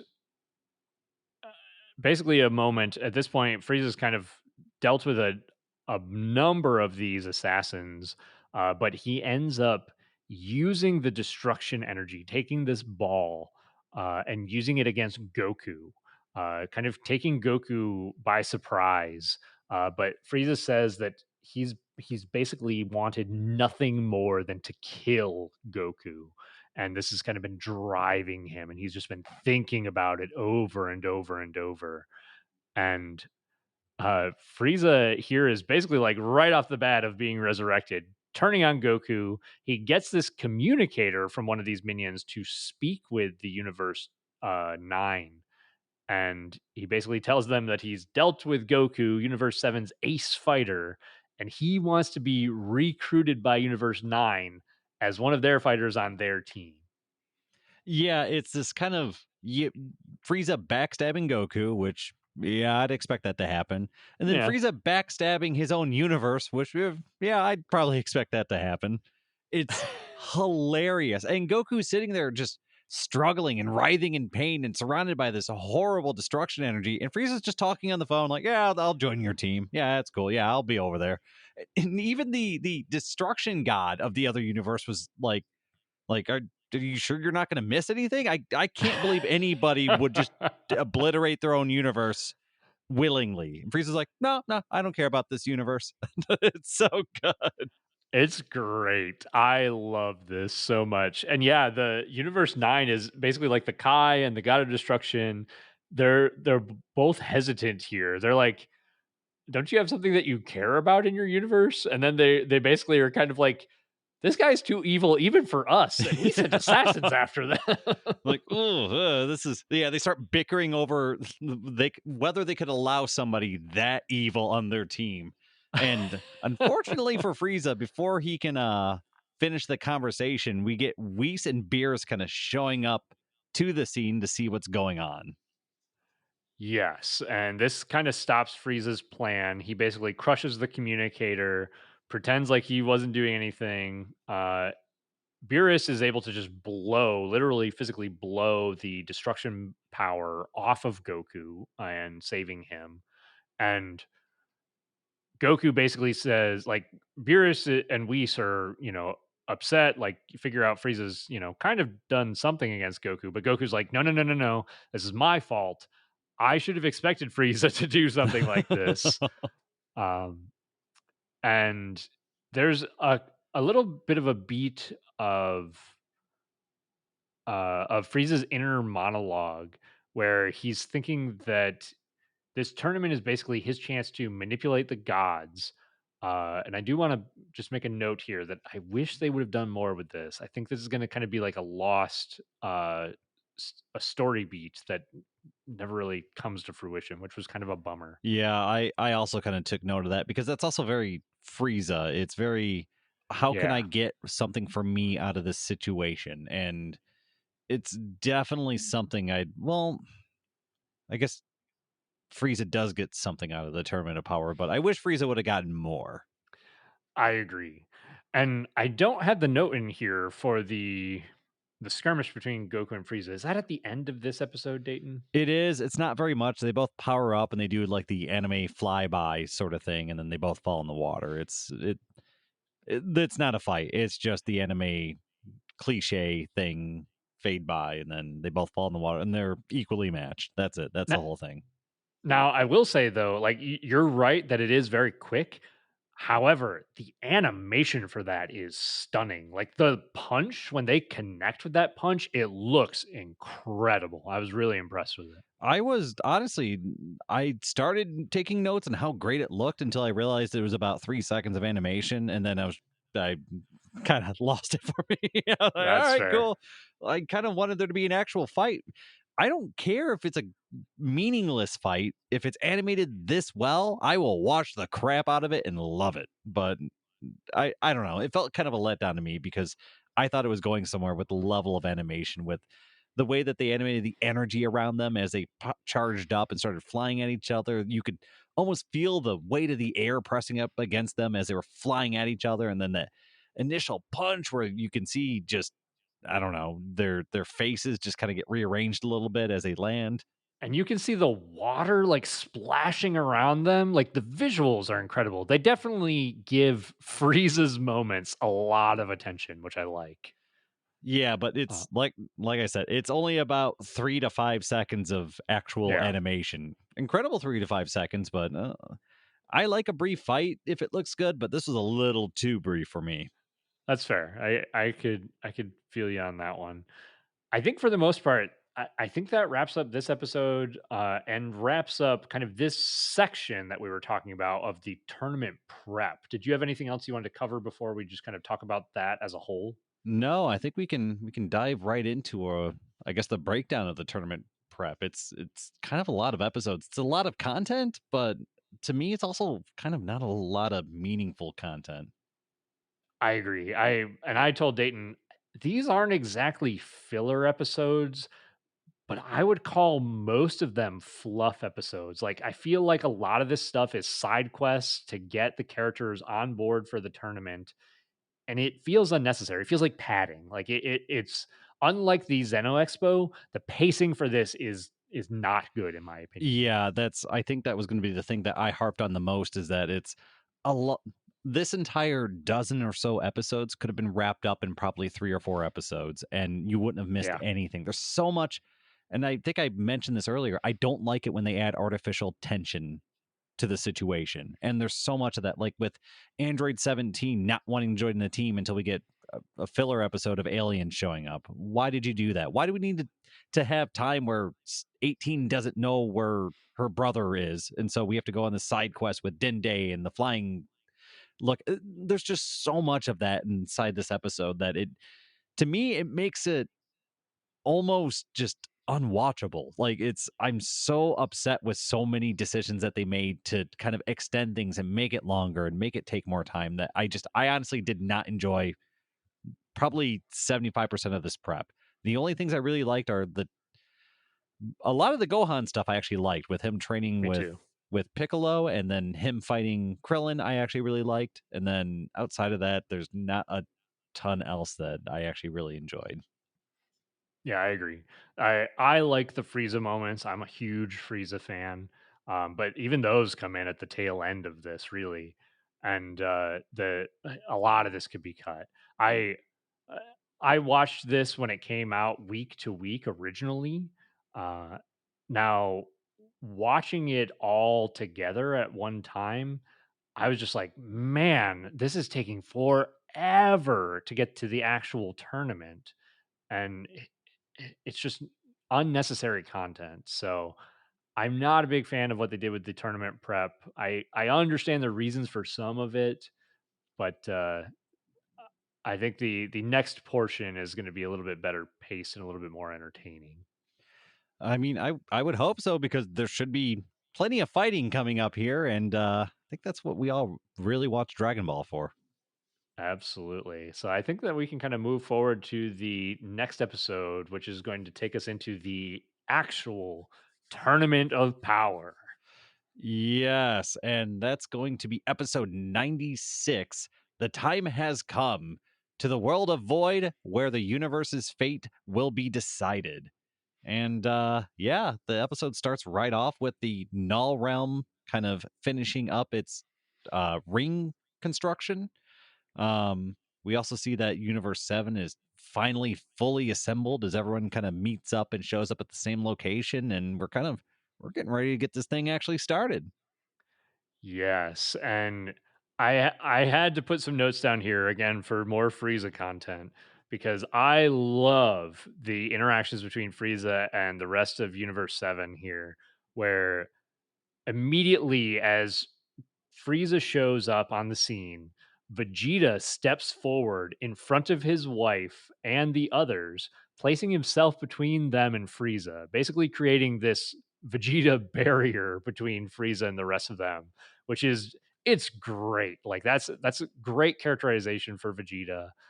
There's a moment where Frieza calls Vegeta his old slave, which I love. There's a point where uh, Goku is talking about like Goku is not only telling Frieza what to do, but he's also saying, "Hey, Gohan is the team captain and is going to kind of run the show." And Frieza responds with, "I will not take orders from a primate." And even Frieza dealing with Beerus here, whereas Frieza has kind of shown reverence to Beerus in the past, Frieza is treating Beerus in kind of like a flippant manner where he's going along with what Beerus wants, but he's also got this arrogant air about him, even Yeah, dealing with this god Frieza of knows that destruction. Beerus needs him, and Frieza is abusing every little bit of that he can. And we even get this funny moment, I think, where everyone has to join hands before they teleport off to the Null realm to actually make it to the tournament. And well, everyone joins hands except Vegeta, who does not want to join hands with Frieza. And there's this beautifully awkward moment where everyone's bickering over who's going to hold Frieza's hand, and then Beerus kind of steps in and snatches up Frieza's hand and says, "Look, is that better? You can hold someone else's hands now." And then finally they settle on it and they teleport off to the Null realm. And when they make it there, I believe somebody notices that, hey, how come no one else was holding hands? And Weiss mentions, I thought it was kind of a team building experience. It's so good, and there's even just a little detail of Frieza is next to Goku, but Frieza's not holding Goku's hand. Frieza is grabbing Goku's arm, like holding him by the wrist, which I thought was just a really great detail because it's more like It's a a position dominance of thing. power. Exactly. I love that. Such a good detail. Uh, but this takes us into the arena in the Null Realm, and we begin to get little glimpses of the other universe's teams. And I think they kind of give us an explanation of the rules here. They basically talk about the fact that there's no flying, and they've talked about some of these before, but there's no killing. If you knock somebody out, they're out of the fight. Losing all 10 combatants results in the destruction of your universe, and We that pretty also much. we also get kind of a reunion between Universe 6 and 7 as the fighters kind of Yeah. notice each other, and there's kind of this it's I don't know, it's almost like seeing old family or something like that. It's actually a very kind of pleasant experience between the two universes. Yeah, yeah, that's a good point. For the most part, though, that wraps up that episode. Did you have anything else, Dayton? Yeah, Frieza and Frost kind of sneak off to the Ah, side and start making kind of shady deals to stick up for each other and kind of screw everyone else. And I definitely like how dastardly those two are. that is an important little detail because that is going to come up later. So I forgot about that. Um, I think the next episode kind of jumps us right into the action. Yes, which is episode 97. Survive! The Tournament of Power begins at last. And we get this kind of big rehashing of the rules: no weapons, no killing, no flying unless it's with physical natural abilities. And you must force your opponent off the edge of the arena to eliminate them. So this is kind of reiterated and to make sure that, people aren't just killing each other, Frieza. Yeah. So it's nice getting that little bit of a reminder. But we also get a brief moment right before the tournament starts where Gohan lays down the game plan. We're all going to stick together. We're not going to fight alone. And kind of seems obvious that certain members of the team, the Saiyans, Frieza, aren't going to listen to this plan. And even the androids, right? Like basically right off the bat. So they jump into the arena and they start the match. And Goku goes for top immediately. Admittedly, Vegeta. if Goku and the Saiyans would have stayed in line, I think the androids would have stayed in line. But as soon as the rules were broken, they said, "Yeah, we're out of here." Yeah, yeah, I think you're probably right. And so yeah, I mean Goku bails, Vegeta bails, 17 and 18 bail, and Frieza's out of there. Teamwork is out the window. Yeah, so we basically got half of the team kind of working together, and the other half just saying, "Ah, let's go 1v1 everybody." And we basically get to see kind of like a montage of the just kind of little pieces of the battle starting. We get to see familiar faces with like Hit and Botamo and Magetta from Universe 6. And we get to see kind of like one of these robot characters doing some spinning, trying to knock people off. And there at one point we get I think one combatant knocked off and we get to see them kind of reappear in the stands, so we kind of know what happens to the combatants if they do get knocked off. Yeah, and then not long after Moth Girl gets knocked off the edge and teleported to the bleachers, we get Tien, Krillin, Gohan, Piccolo, and Master Roshi, who all kind of stuck together, unlike the rest of the group. They get surrounded, and we get to see them kind of using a series of complementing techniques to kind of fend off their assailants. And it's pretty fun. We get to see kind of a solar flare into a tri beam attack, and we're kind of seeing how these fighters can work together.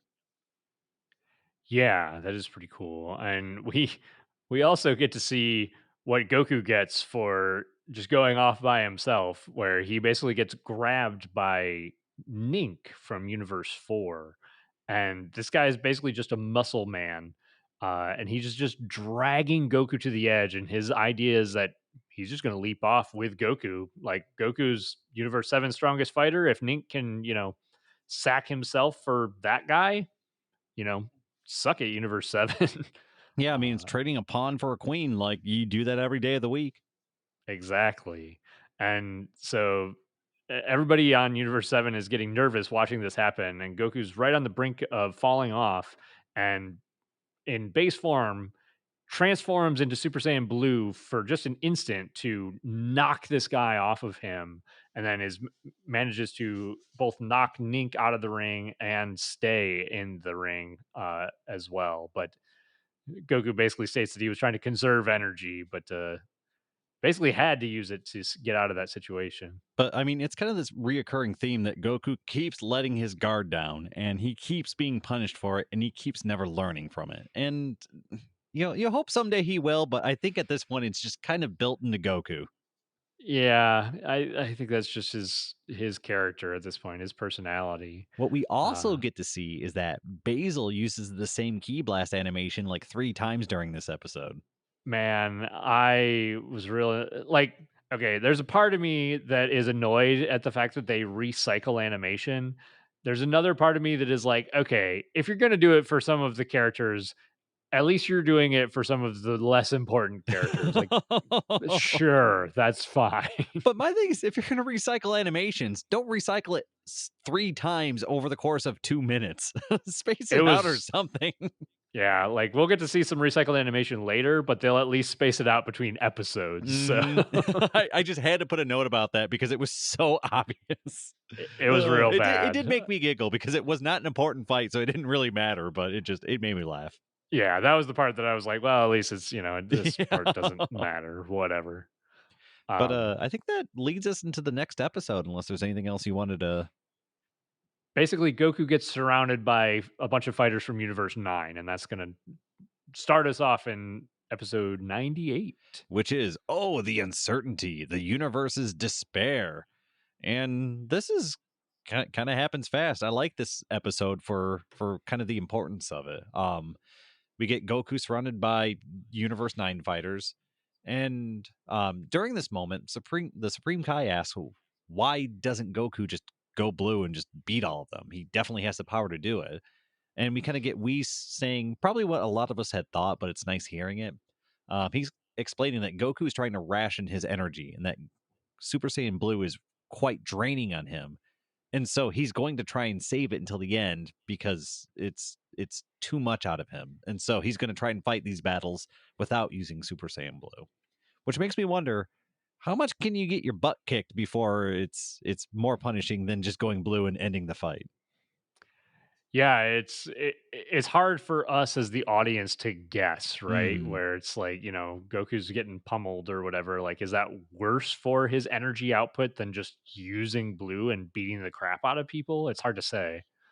Yeah, Um, and we get I mean, we get Goku fighting kind of Universe 9 mostly by himself, and we see him kind of create an energy barrier around his body. So that way he can fight Lavender, who's using those poison techniques, and it kind of lets him defend against the poison and keep it from actually coming in contact with his body. Yeah, this is kind of cool. I'm glad that they at least address this and give Goku a way to get around it. I originally thought, because I kind of forgot that he used the barrier, but I originally thought that he was just going to kind of like dodge Lavender's attacks. But I think it's cool that they find a creative way to use Ki and kind of counteract Lavender's And I poison. will bring out that Goku explained that it's something that him and Gohan worked on after the Zeno Expo, but we were with Goku the entire time after the expo, so I'm kind of scratching my head a little bit. When exactly did they work on that? Maybe Goku used one of his long forgotten techniques of being able to telepathically communicate with people or read people's minds or something. Yes, that's it. I mean, it doesn't really matter, but it's honestly he could have just said, "Well, it's just something I came up with," and it would have made more sense to me. Yeah, it is kind of funny. But basically, Goku is kind of put on the back foot in his base form against these 5 fighters from Universe 9. And so Vegeta kind of jumps in to give him a hand. And over time, basically the characters Hop and Lavender are fighting with Vegeta, and they both get a little bit overzealous, kind of attacking Vegeta at the same time. And Vegeta manages to dodge Hop's attack, which strikes Lavender. So the two characters being from the same universe. Uh, this also distracts the fighters from Universe 9 that Goku is fighting. So this gives not only Vegeta an opportunity to strike and knock out some of these fighters, but also Goku an opportunity to knock out some of the Universe 9 fighters.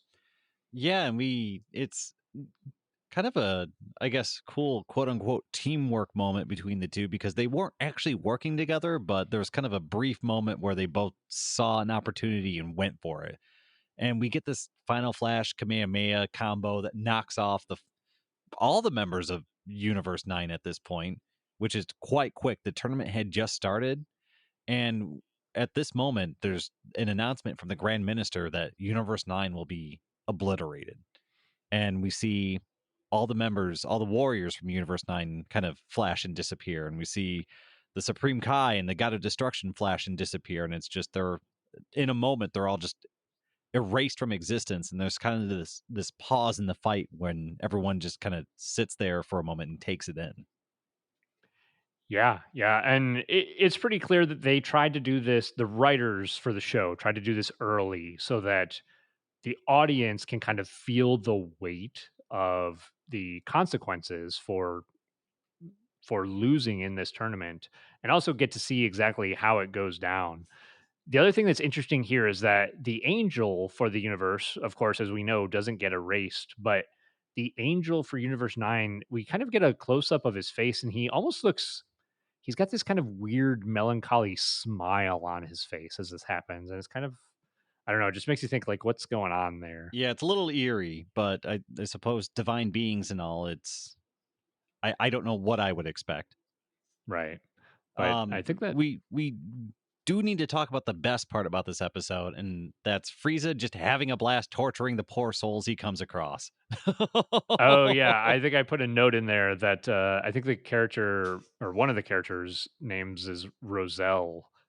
He like the bat like character, but Didn't even take the name, just Frieza tortured that character until he willingly jumped off the edge of the arena, and it made me so happy. this is prime Frieza, man. I love Frieza, so that was excellent. But And that it sparks did you joy. But outside of that, that brings us right into episode 99. Show it off, Krillin's hidden strength.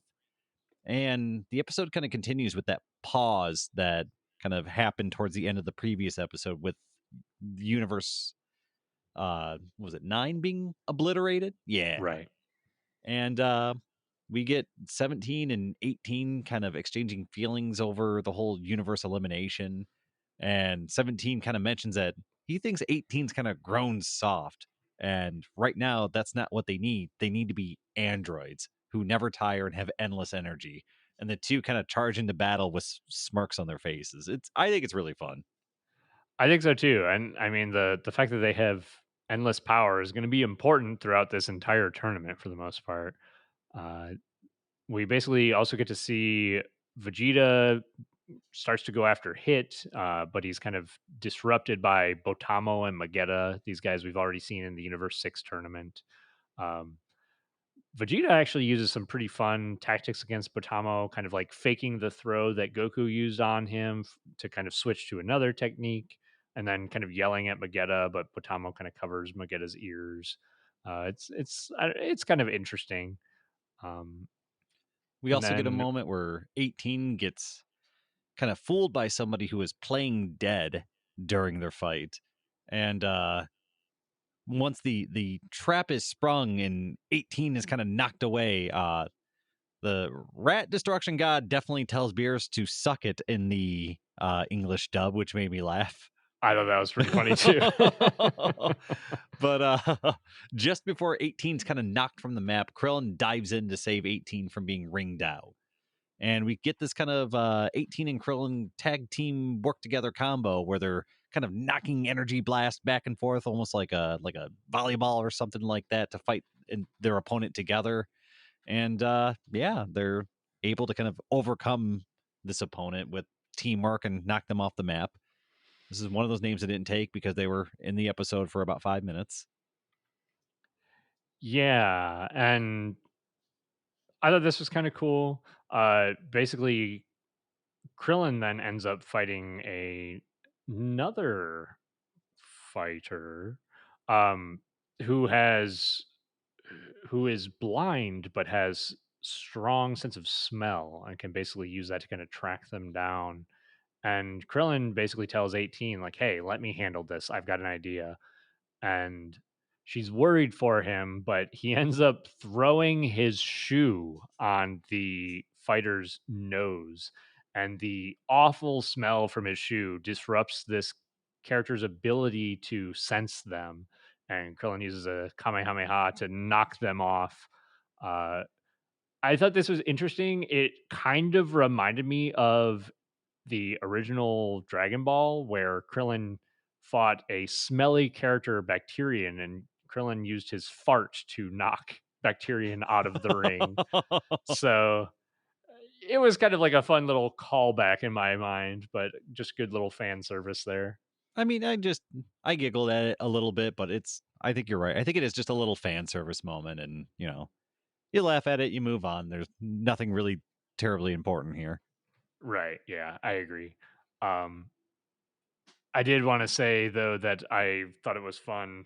Krillin also had a little line where he's like, "I'm Krillin it today." Yeah, okay, I cringed at that one. I thought that was pretty funny.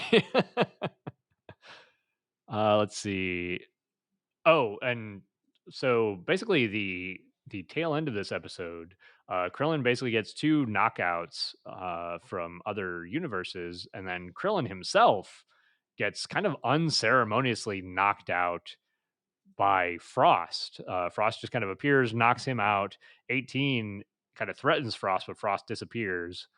Uh, I was a little bit bummed that they didn't do more with Krillin. They kind of gave us a lot of this setup and a lot of this like training with Krillin, and he was out like in the first episode or two of the tournament. Yeah, they really didn't give him kind of much to work with, and there were a lot of episodes of him kind of getting over his fears and him getting back into training and him showing what he's learned and kind of getting that advancement as far as a fighter and as a character. And then just they kind of just write him off on a couple jokey fights, and then that's it. They hang up the shoes on him. And it just, I don't know, it felt bad, especially since he's, an original Dragon Ball character. Yeah, yeah. I figured you probably wouldn't be too happy about that. And I think you like Krillin even more than I do. But I was certainly bummed because I felt like they spent 4 or 5 more times prepping his character for the tournament than they did actually using him in the tournament, Oh, which just and felt bad. yeah, and let's go ahead and just segue that into the next episode because my upsetness continues in episode 100. Rampage, the Savage Berserker Awakens. The episode begins with everyone just giving Krillin shit for getting eliminated. And even 18 says that she's not proud to call him her husband right now. I'm just like, why? Why did you do this to Krillin? Yeah, they really kind of shat on him. And, 18 and Krillin have kind of like this teasing relationship, and 18's not always the kindest person, but I didn't really like that line for her either. And even like Beerus keeps calling him Curly and keeps Yeah, just kind of. it's just like this feels bad. You guys are kind of just pooping all over a classic Dragon Ball character right now. Yeah, that was a bummer. Like, I'm used to Yamcha being the punchline, but Krillin's kind of not a gag character, but he can be a funny, goofy character at times. But he's Yeah, also, he's a little bit more lighthearted and he can be a little silly, but he's still, a trained martial artist that trained under Master Roshi and fought in all these, martial arts tournaments, and like he was there on the front lines against Cell and stuff like that. yeah, He's been through a lot with all the Z fighters. He's not really somebody that you throw away. no, no. I mean, Krillin sometimes is like the heart of the group, man. Like, it's frustrating to see them really just kind of shit all over him. Yeah, so I was not really happy with that. I I mean, don't get me wrong, I wasn't expecting Krillin to be, beating the main bad guy or anything like that, but I No. just want a cool, awesome, like a couple cool moments with Krillin, and I really didn't get that, and it didn't feel good. There was a lot of Yeah. build up too, so the expectations were there. Yeah. Yeah, I definitely felt the same, but they're basically trying to cut Universe 7 down because they don't want all 10 fighters to be in the match for the whole tournament basically. Just because it would feel unrealistic. But regardless, they basically move forward, taking us to see some of Caulifla and Kale, where Caulifla saves Kale from being thrown out. Uh, the two Saiyans then go to confront Goku because Caulifla saw this Super Saiyan Blue power up and she wants to know how to do it. But instead, Goku teaches her how to transform into Super Saiyan 2, where she states that she's done it once but can't do it again or can't maintain it. And she just kind of uses him transforming as a guide for her to figure it out. And then she fights Goku a little bit, and then Kale, once again, similar to the Kaba incident, gets jealous of Goku spending time with Caulifla, and Kale rages out in her legendary Super Saiyan form and begins just pummeling Goku. Yeah, and it's this once again, it's this reckless berserker rage, and we see Goku even being forced to kind of jump up to Super Saiyan Blue, and he launches a Super Saiyan Blue Kamehameha at Kale that Kale just walks through, just no sells the whole thing, and it's that's kind of nutty to me, but it really does prove how powerful Kale is, I guess. But we see Kale definitely lose control at this point, and the entire arena is just showered by energy blasts, and people are being just knocked around left and right. Fights are being interrupted, and it's at this point we see Jiren kind of step in and do something for the first time we've seen, and just kind of put an end to Kale's rampage. Just kind of knock her out and end everything right then and there. Yeah, he just blasts her with a single key blast and knocks her unconscious. Does not knock her out of the ring, Yes, however. she's still technically in the fight. Right. And at that point, the wrap up for that episode is Goku challenging Jiren, saying, "Fight me!" Which, yeah, that's what we all want, right? I mean, that's what everybody's waiting for. That's for sure. Well, in episode 101, the Warriors of Justice close in. Pride Troopers. We get the Goku Jiren showdown, stare down, and then the top kind of jumps in and the fight's interrupted. So we're not getting it yet. Uh, he basically kind of distracts Goku and pulls in the Pride Troopers, telling Jiren that he's going to just sick the Pride Troopers and Goku, and that Jiren and him top will just kind of save their energy until the end of the match. Like that's their whole goal is it doesn't matter how many other warriors fall to the side or get knocked out. They need to save those two for the end of the match. So we get the game plan of their universe at this point. Right, right. They're kind of saving their aces in the hole here. And so they send these five other Pride troopers. They basically go to fight Goku, but they end up fighting Goku, Caulifla, and Kale, where one of the Pride troopers, Tupper, grabs Goku, and apparently his ability is that he just gets heavier and he begins to like sink into the arena. And eventually 17 and 18 step into the fight to even the odds, making it a 5-on-5. And there becomes a point where one of the Pride Troopers uses their dimensional void power to cut off Goku and the androids from Kale and Caulifla. And they're basically trying to finish off these two Saiyans before the others can intervene. But Kale once more kind of feeling this kind of worthlessness about herself goes into her berserker, well, not this time, actually not berserker rage, but she transforms into her legendary Super Saiyan, kind of controlled in like a stable form. And Caulifla and Kale are able to key blast four, I believe four of the Pride troopers off of the arena. Three of them get knocked off from the key struggle. One of them escapes through like a little dimensional bubble, but 18 kind of walks up and throws it off the edge. So it is effectively four. Just Right. you get there a little bit more comically.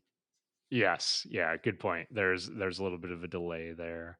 The I mean the fight there is fine. Nothing crazy, special, or noteworthy. I don't think. No, Um, in all honesty, there's quite a bit of this throughout the Tournament of Powers that you there's a lot of fighting, but there's a lot of kind of mediocre animation, and this falls into that category of nothing really stood out to me as far as this fight goes. It was just, I mean, it's there. The animation's not great. The techniques and all that other stuff aren't super interesting. It's just kind of a key struggle. You know. yeah, they were fine. Like I liked the void power. That was kind of cool. The power of the guy getting heavier was weird. I don't know that it was useful, but I don't mind unique, I that if there's guess. something else that goes along with it, but the this is my one shtick. I get heavy. I need a little bit more than that. Yeah, you can't really argue with that. But we basically moved to seeing a glimpse of Master Roshi and Tien fighting together. Uh, One of the techniques here I really liked. It was Master Roshi's lightning flash. And this was cool to me because this is, again, another throwback to OG Dragon Ball. I think the first time that we see this technique is when Master Roshi is fighting Goku in the first I'm going to call it the Tenkaichi Budokai, the World Martial Arts Tournament. But Master Roshi uses it to hold Goku in place, and it's the time that Goku turns into the Great Ape form. And so it was cool to see that brought back. We haven't seen that technique in a while. Yeah, and then you get to see it kind of working in tandem with Tien, who's blasting people off as Master Roshi picks him up and holds him there. I mean, it's fun. I like seeing a little bit of that teamwork kind of stuff. Yeah, I agree. I I think that's all the notes I have for that one. Did you have anything else for that episode? No, I mean that's pretty much it for that one. I think that leads us right into episode 102, which is The Power of Love Explodes, Universe Two's Magical Girl Warriors. Oh boy, here we go. All right. So, the battle stops. Universe 2 makes an announcement. It's the song of love and victory. There's a lot of Magic Girl stuff going on right now. So we get the announcement from the Universe 2's God of Destruction, and we get this Magic Girl transformation. Well, we were getting one until Android 17 interrupts it. I love this. So we get this Uh, big questioning of 17 as he interrupts this animation, and people are looking at him, and he's like, well, they left themselves wide open. And we get the Magic Girls, Goku, and even Top all walk up and start scolding 17 for making what is probably an actually tactical move. But eventually 17 relents and they restart the transformation. I love this so much. I had a good This giggle. Oh my god. Not only do they bring in like magical girl tropes into Dragon Ball, which is fun, but they also are very self-aware and making fun of themselves for every god freaking fight. They let the bad guy transform into their final form. Let's talk about Frieza, Cell, Boo, whatever. But they always let them transform and do not attack them in the process. And this is 17's like, what the fuck, guys? Like they were wide open. Oh, it makes me laugh. And I will say that I found this stuff funnier the second time around because I wasn't waiting week by week for each episode. When I'm watching all this stuff at once, I can spend an episode just having some fun and laughs and all that other stuff, and it's not a big Yeah, deal. But when I spend an episode and it's kind of filler fighting, and then I spend an episode and it's just Krillin being knocked off and everyone ripping on him, and then I spend an episode and it's Magic Girl transformations, like it's week by week, this was honestly miserable for me. But when I'm watching it all at once, it's much more tolerable. yeah, we were talking about that off the podcast. The pacing for this is much better when you're just able to watch it continuously. Because there is some kind of goofy gag stuff in here, which is fun, but when you're watching it week to week, you want some meat and potatoes to kind of get Oh through yeah, your if show. you're actually buying into this Tournament of Power, like you don't want to just spend episodes doing jokes. It's this is the final boss basically, or the final level. I want to be involved in it. Absolutely. Uh, Basically, this episode kind of turns into the three girls from Universe Two. They transform. We're kind of flipping the traditional magical girl transformation trope on its head here too, because the girls before their transformation are kind of these, cute, slender girls, and at least one of them, Brienne, kind of transforms into this heavier, plumper girl. And there's even comments from the audience who are like, "Oh goodness, I thought that she was more attractive before she transformed." Well, um, beauty is in the eye of the beholder, yeah, exactly. according to Weiss, But anyway. this whole thing kind of culminates into 17 fighting against several of these Universe 2 characters. I think he fights Kakunza, the Beast Girl, and the Bird Girl. And we get some really cool animation here for 17 kind of fighting them, kind of bouncing around the arena, knocking both the bird girl. I think he knocks Kakunza out and she's saved by the bird girl, and then he eventually knocks the bird girl out and then the beast girl as well. Yeah, and it's this kind of moment where you see 17 kind of start taking the battle seriously after he's kind of knocked back after thinking he had knocked out Kakunza. And there's this big shift in demeanor, and it goes from kind of this I 17 has almost been kind of playful up to this point, and that's Right. gone now. And he wastes no time making sure that Bird Girl is knocked off the edge, and this kind of enrages Kakunza. And yeah, 17 kind of plays off of this rage and kind of lulls Kakunsa into this false sense of security, draws her in close, and then catches her kind of on the edge of his shield. And then using that moment of vulnerability, blast her off the edge of the arena and eliminates her. Yeah, this is a cool moment. The using the shield as kind of like a trap, almost like a bug zapper is the way that what it looked like or reminded me of, but it was just really cool in the fight choreography and the animation. Yeah, honestly, it was animated. I'm not going to say it's their best animation, but it was animated Sure. fairly well, and I did enjoy it. Yeah, I agree. I think that mostly wraps up that episode Yeah, I there. think that brings us into 103. Gohan Be Ruthless, the showdown with Universe 10. And we begin this episode with Brienne turning her ire towards Android 17, who at this point is now kind of playing along with being the villain. He's back into his little bit more playful side. And I actually did enjoy it.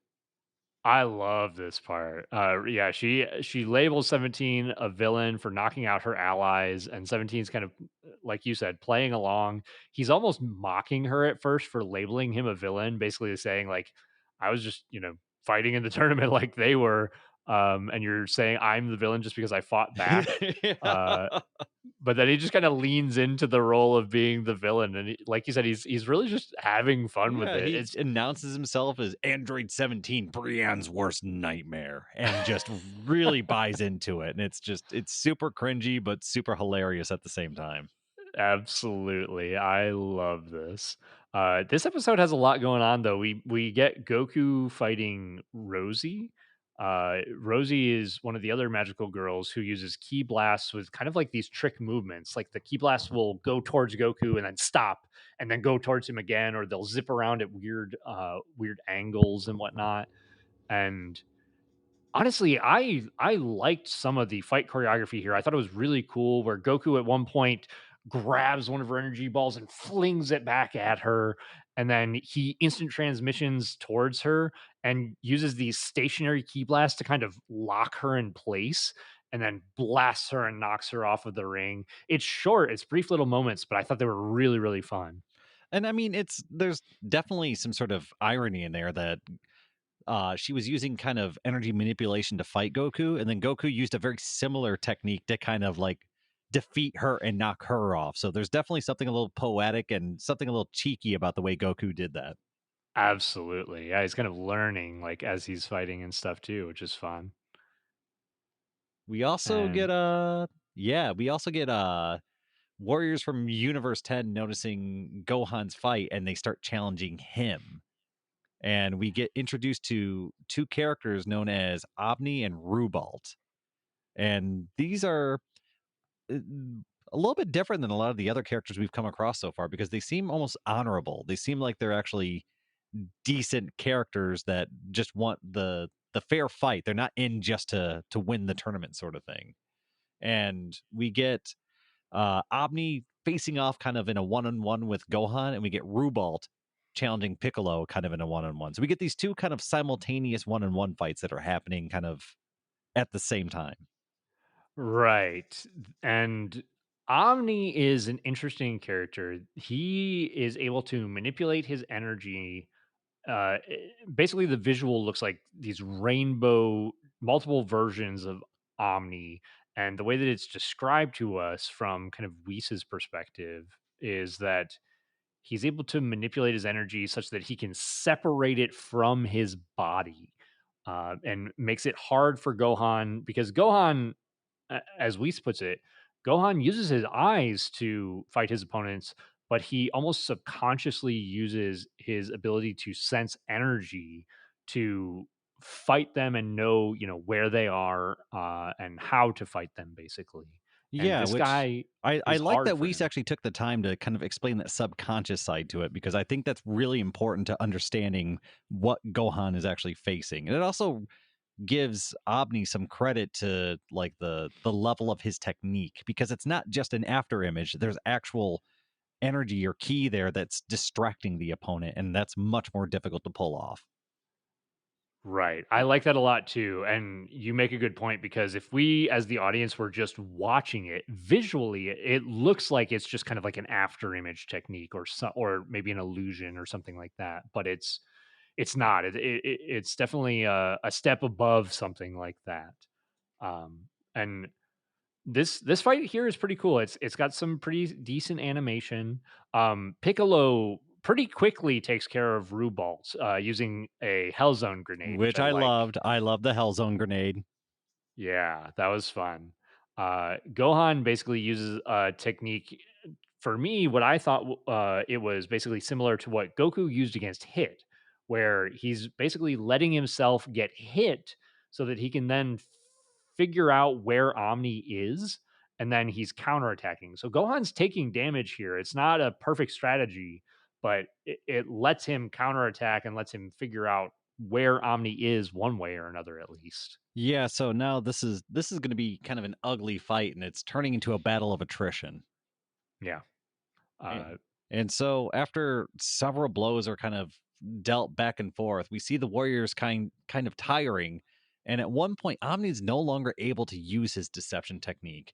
And we right. see Gohan kind of take the fight over at this point, and we see him blast Omni off with a Kamehameha wave. And yeah, with that, Universe 10 is now obliterated. Yeah, and one quick detail as the episode comes to a close is we see basically this locket, this picture of Omni with his wife and his child. And that is right before we see Universe 10 be destroyed. And we get a quick glimpse at Gohan, and Gohan is not happy about this. He does not feel good about essentially helping kill this man who was just fighting for his family. Yeah, and Gohan delivered the last blow basically. It's by his hands more than anyone else's that universe was obliterated. So I can only imagine the weight that's on his shoulders. And I'm glad there is that kind of moment of self-reflection and kind of deep thought because I think a reasonable person and Gohan is would need that breath. Yeah, yeah, 100%. I think that moves us forward to the next episode. Yes, episode 104, a faster than light battle begins. Goku and Hit's joint front. And this episode begins with Hit facing off against Dispo from the Pride Troopers. And Dispo is already aware of Hit's time skip technique, which is interesting. And we see Hit attempting to use it, but almost like they don't explain it at first, but it's almost like there's some sort of instant transmission or something going on where whenever Hit goes to use it, Dispo's right there and knocks him away and keeps him from using that technique. And so Hit's immediately on the back foot. And this is not really a position we've seen Hit in very often. Right. And I think Hit even almost says it's almost as if he's using his own time skip before I can use mine. But we eventually get an explanation that from one of the other Pride troopers stating that Dispo has trained his speed to first break the speed of sound and then break the speed of light. And so he's moving so quickly before Hit can even use his time skip. Hit tries it once or twice more, and then Hit is finally starting to get keen to what is happening. In that Dispo is using his large rabbit-like ears to hear Hit's muscles contracting when he gets ready to activate his time skip. I thought this was really cool detail about their fight. Yeah, and it makes you think, how do you fight against something like that? And we even get Champa and Vados kind of discussing, like, could we make noise and disguise it? Is there something we can do? And even Vados was like, yeah, at this point Dispo is probably trained up so well that he can pick out different frequencies, and so there's not really anything you can do to disguise your muscle movement. And that's kind of crazy. That really puts Dispo on just this whole different level. It's very impressive. It basically gets to a point where Hit is driven to the edge of the arena by Dispo, and we do get a moment with Top who's saying he's very savvy here. He's saying it's a trap, and Dispo basically charges in to finish Hit off. And in that moment when Dispo would connect with Hit, Hit uses one of his other abilities and shifts into another dimension, basically so that Dispo can't connect with him. Dispo just flies himself off of the edge of the arena. Yeah, and we see Dispo kind of flying off the edge of the map, and it looks like Dispo is about to be eliminated when we see kind of almost looks like strands of string kind of fire out and wrap around Dispo and kind of pull him back in. It seems like Top was able to kind of get the word out there just in time to get a Pride Trooper in place to save Dispo from being eliminated. Right. And I think this is Kenshi's ability, and he saves Dispo here. And we basically get Kenshi and Dispo working together because apparently Dispo is one of the heavy hitters for Universe 11. And so they essentially turn Hit into a living punching bag with tying him up with Kenshi's ability and then Dispo just going to town on him.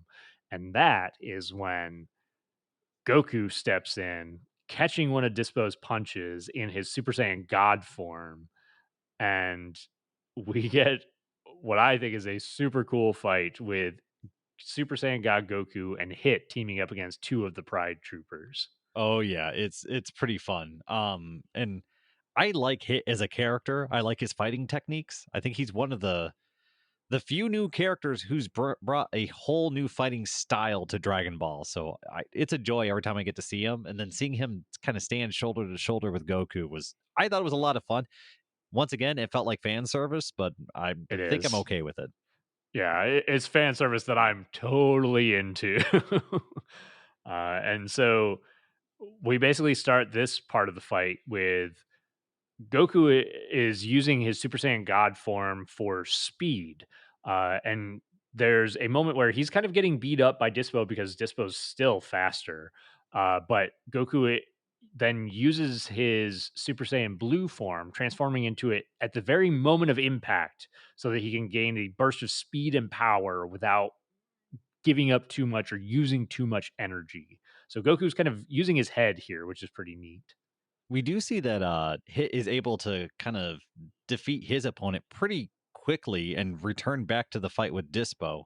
And we already start seeing Hit adapting to the fight. He's had enough time to kind of think about it, and just his ability to kind of level up and figure things out. And I love it. I love the fact that we went from Dispo more or less just beating Hit back to Hit thinking about it, coming up with new techniques, and then just, I think at this point, being more powerful than Dispo.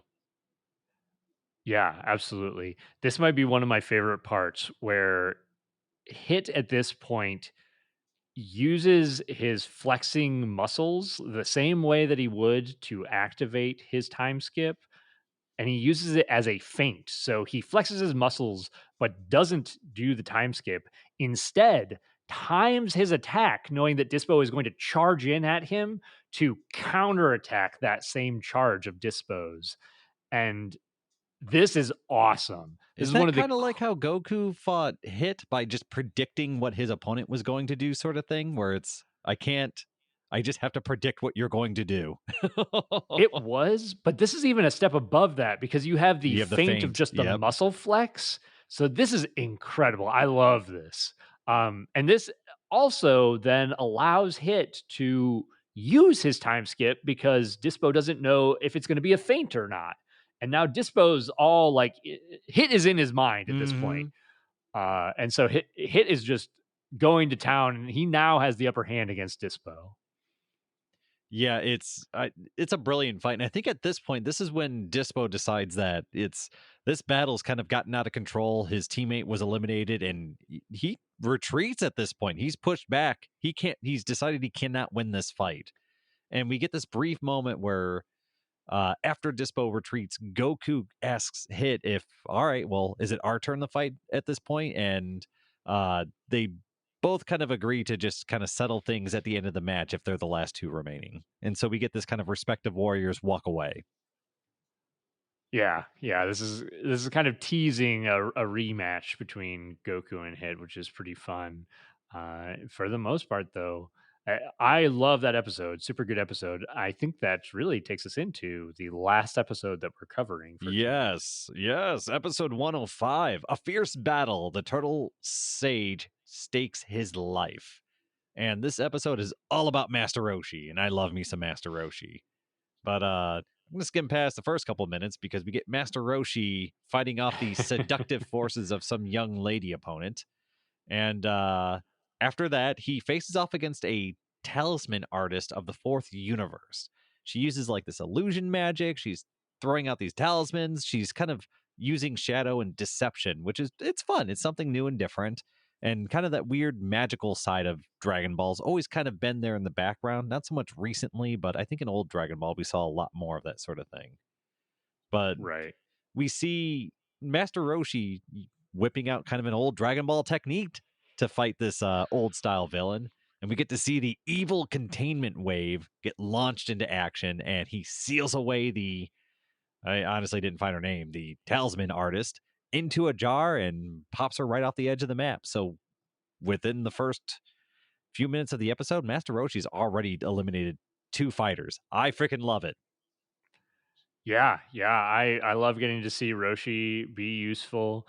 I like seeing callbacks to old techniques like his lightning flash and the evil containment wave. There is a little bit of controversy between the gods of destruction saying, is the vial that he uses for the evil containment wave, is it an item? Should he be allowed to use it? And Zeno says it's fine. It was cool. I liked it. Um, Once but again, the rules are whatever the Zennies say they are. yeah, yeah, they're kind of wibbly wobbly here, but yeah, I think like you said, this kind of takes us to what would be the meat of this episode with Master Roshi versus Ganos from Universe 4. Yes, and upon approaching Master Roshi mentions that does everybody in the fourth universe want to get their butt kicked by me? Which I It's really a fun line. appreciated. But yeah, we see Ganos, who looks fairly normal, kind of a smaller opponent. He transforms and kind of charges up into this weird duck monster thing. I'm not Yeah. sure exactly what it's supposed to be, but we see kind of this bulking up, which is not anything we haven't seen before. But after bulking up, he charges into Master Roshi, who's easily tiptoeing around all the attacks. And while tiptoeing around all the attacks, kind of lecturing his opponent about what he's doing wrong. And it's hilarious. I like this a lot. Yeah, Master Roshi is just easily dodging what I think he even calls predictable attacks. He uses almost like this Aikido style of fighting where he's just redirecting the energy and just letting this guy kind of beat himself up. And uh, a little ways through the fight, as Master Roshi has the upper hand, this bird Ganos charges up his power, and then he eventually makes a successful attack and then a sequence of attacks.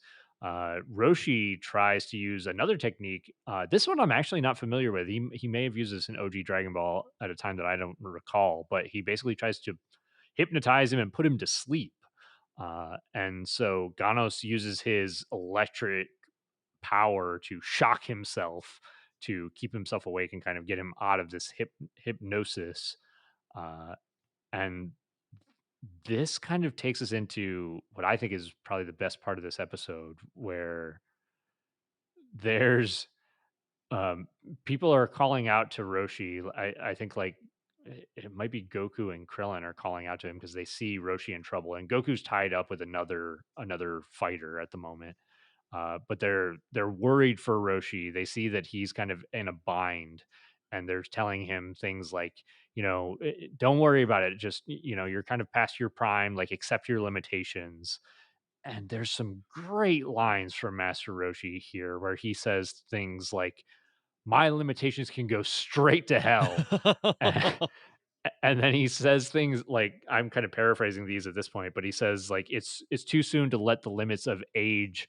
Um, he doesn't want the limits of age to force him to sit on the sidelines. And he says like to about Krillin and Goku, kind of telling him to take it easy. He's like, you boys keep surpassing your limits, and you want me to take it easy, like. And then he has some great lines about the Turtle School of martial arts, where he says, it's all about working hard, Actually, studying well. I got it right here. Do Unless you you have it got it, here? yeah. No, go for it. Go He for it. says, "Now listen to me, boys." As he's calling out to Goku and Krillin very specifically, he says, "Always remember these words: work hard, study well, eat and sleep plenty. That is the Turtle Hermit way. We must master the art of peace in addition to the art of war. The Turtle Hermit School will be with you always. This will be my greatest, most powerful Kamehameha." As he launches off this gigantic Kamehameha wave.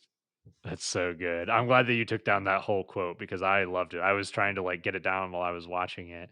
But I think everybody listening can tell that Dayton and I really love this scene and really love what they did for Master Roshi in this scene. But Roshi powers up, gets to his big muscle form, charges his Kamehameha, and blasts Ganos off the stage, and we're kind of left with this moment of Roshi falling face forward to the ground and Goku calling out, like crying out to him, thinking that he's dead, thinking that he just expended all of his life force for that final Kamehameha. I mean, that was definitely kind of I guess a leaving letter or a retirement announcement when he launched that Kamehameha. That's not something you say if you think you're going to be okay at the end of it. So, I mean, I get it, and you even have Krillin kind of screaming out that Goku, you need to go check on him, as Beerus and Whis are kind of holding him back from jumping into the arena. It's a really panicked situation, and we get Goku kind of stopping the fight that he's in, kind of popping into blue and knocking back his opponent and instant transmissioning over, kind of in this rush. And he kind of leans down and he starts using his energy like defibrillators to try and get Master Roshi back up and moving again, because he's kind of laying there lifeless at this point. And we see Goku just in absolute desperation, something that we don't really see very often. And after a few moments, we do see Roshi kind of struggle back to life with kind of strained breath, kind of telling Goku that everything's going to be okay. And this is a moment where Goku actually kind of breaks down in a moment of relief. He actually, his guard's fully down. We see Goku really show that kind of passion and emotion and care for Roshi that it's something that Dragon Ball almost never shows, that level of appreciation. Yeah, and what a perfect character to do this for. I mean, Master Roshi's been around since pretty much the beginning. And I mean, outside of maybe Grandpa Gohan, Master Roshi has been a mentor and a father figure in a lot of ways for Goku for decades at this point. And so seeing the concern and seeing the emotion that both Krillin and Goku have for Master Roshi thinking that he may have given his life in this moment, it's great. This is I want to see more of this in my Dragon Ball. I want to see more of these strong emotional moments and these strong stakes. Honestly, I'm not gonna lie, I wouldn't have been upset if Master Roshi had actually died here. I think that would have been a really powerful moment. Um, Yeah, I mean this moment actually hit in with the Frieza resurrection, the Piccolo sacrifice for Gohan just completely missed. I didn't feel anything there. This is right. the opposite. It was a moment I didn't expect. It was also not they weren't really repeating anything. This was kind of a brand new moment. You've never really seen Roshi or and kind of an important character lay their life down like that. I guess in a moment where you also didn't really expect it. So it hit home and it hit right. So this I really do like this scene. Yeah, yeah, I very much agree. We basically get to see Goku kind of limp off with Master Roshi, or more so Master Roshi doing the limping here. Um, but that pretty much wraps up this episode. Did you have anything else to cover on that one? No, I think that one I talked about in as much detail as I wanted, so I'm happy with that one. Yeah, I like that one a lot. And then I think that kind of so that's all the episodes that we're covering for tonight, and we've gone pretty long here too. So thank you guys for sticking with us. But I think our last kind of beat here is we want to discuss the chunk of episodes that is the actual Tournament of Power itself. So, Dayton, what were your thoughts on the Tournament of Power episodes? So, and I felt a number of these things the first time. The Tournament of Power, I just even now I don't feel that it's a very I guess stressful or tense situation. It feels fun. Like I'm enjoying the fighting, but overall the tournament doesn't have the same kind of gravitas that like the Frieza or Cell or Boo or any of those have. It feels like fun Dragon Ball, but I don't have that same kind of buy-in. I don't believe for a moment that our universe is going to be obliterated, I guess I will say. But I will say I'm enjoying it a little bit more this time around than the first time around, since I think my expectations are a little bit more tailored to what they should be. That and not watching this week by week is so much more enjoyable. So I think it's a better second watch than it was a first watch. I think I agree with pretty much everything that you said. I don't think anytime you have a tournament, it certainly can't have the same stakes that something like a Cell or a Frieza can have, just where they could, Well, hold on. kill your Cell was a characters tournament or well, for a minute and then he got rid of for it. Yeah. yeah, yeah, exactly. But yeah, even that is kind of like tacking a tournament onto like this world destroyer, basically. hmm Um, and I think here it's almost the opposite, where they take a tournament and they try to tack on stakes to the tournament by saying, "Hey, if you don't win the tournament, your universe is going to be destroyed." But it just doesn't hit home right.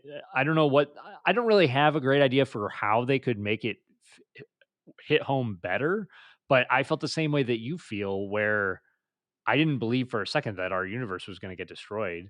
I think a lot of people kind of saw the end, like what they wished for at the end of this tournament. I think a lot of people kind of saw that coming. Yeah. And And I think it was, I mean, I thought it was obvious from the first watch that, oh, that Jiren, that guy, he's the most powerful guy. Okay, well, that's going to be the last fight. Like we're getting I there, mean, which is fine. You know, it's not uncommon for Dragon Ball to preview the main villain and then you got to work your way up to it. That doesn't bother me, but I mean, it's I don't know. There's a lot of this feels like it was kind of predictable and that's fine, but I don't know. There so far, I mean, I guess we're judging the first part of the Tournament of Power, and I mean, I will say it's at least fun. They at least have like the Magic Girl stuff, and the sense of humor is a little bit better here than it was at the beginning of Super. Not perfect, but better. So, I mean, overall, it's it's not a bad watch. I'm having fun, and I mean, up to this point, I'd be looking forward to where this is going to go. yeah, and I want to add, we kind of talked about maybe some of the negatives. I do want to say too, I agree. I think it is fun. It is better to watch this as a whole rather than watching it week to week. Hmm. The pacing feels much better, much smoother. And I I think also at this point in Dragon Ball Super, we are getting to to the point where Super has kind of picked up its stride and kind of figured out what it's doing a little bit better than in some of the earlier arcs, especially the first two Oh arcs. yeah. Hmm. The animation is, even though there are still moments of bad animation, the animation is improved definitely. The fight choreography is improved. The music is improved. There's a lot going on in the Tournament of Power that I very much enjoy, even if I don't necessarily buy the stakes that they are trying to present to us in the tournament. Yeah, I think I'm with you with a lot of that. I mean, it's fun Dragon Ball fighting, and that's kind of the way I'm looking at this right now, even on the second watch. And it honestly, it makes it a lot more enjoyable if you're not taking this too seriously. If you're here for just a fun, quick Dragon Ball watch, or not quick, but you're I think you're going to have a good time. Don't expect kind of, I guess, previous Dragon Ball or Dragon Ball Z where things are a little bit more heavy, and that, it does feel like characters could be killed or planets could be exploded or something like that. This doesn't feel like that, but that's fine, I guess. I'm just here to watch some ass kicking. Yeah, that's true. If you go into this expecting the same the same themes and the same elements that you get out of Dragon Ball Z, there's a fair chance you'll be disappointed. But if you treat this as kind of its own entity, it's fun, it's entertaining, and we haven't even gotten to the best parts of the Tournament of Power yet. So Oh that yeah, is yeah. to This is come. just kind of the intro. Absolutely. But we've gone over 3 hours at this Yeah, point. buddy. This is a long one. We tried to condense down some of the shorter episodes as best as we could. We did not do as well of a job as we would have liked. But I think for the most part, that's going to wrap up our coverage. Dayton, did you have anything else you wanted to discuss? No, I think I talked thoroughly enough this episode. Yeah, I think we're both going to have sore throats for tomorrow after talking for 3 hours. But Absolutely. so I think that's it for this episode of Instant Transmission, where we discuss everything Dragon Ball. This has been your host, Todd. And Dayton. Thanks everyone for joining us for the first half of the Tournament of Power. Be sure to join us on the next episode as we cover the second half of the tournament and the final episodes of Dragon Ball Super. Will Universe 7 come out on top? Will Goku surpass his limits yet again? Who am I kidding? We all know that's going to happen. But how will he do it? Find out next time. Ooh, I'm so excited.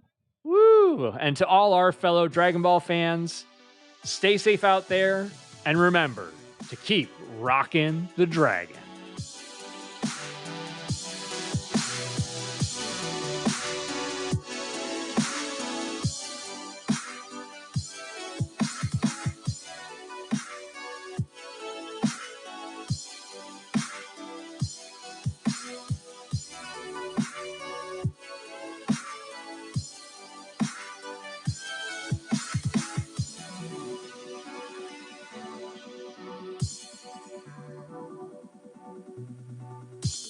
I am so fucking ready for bed. Jesus Christ.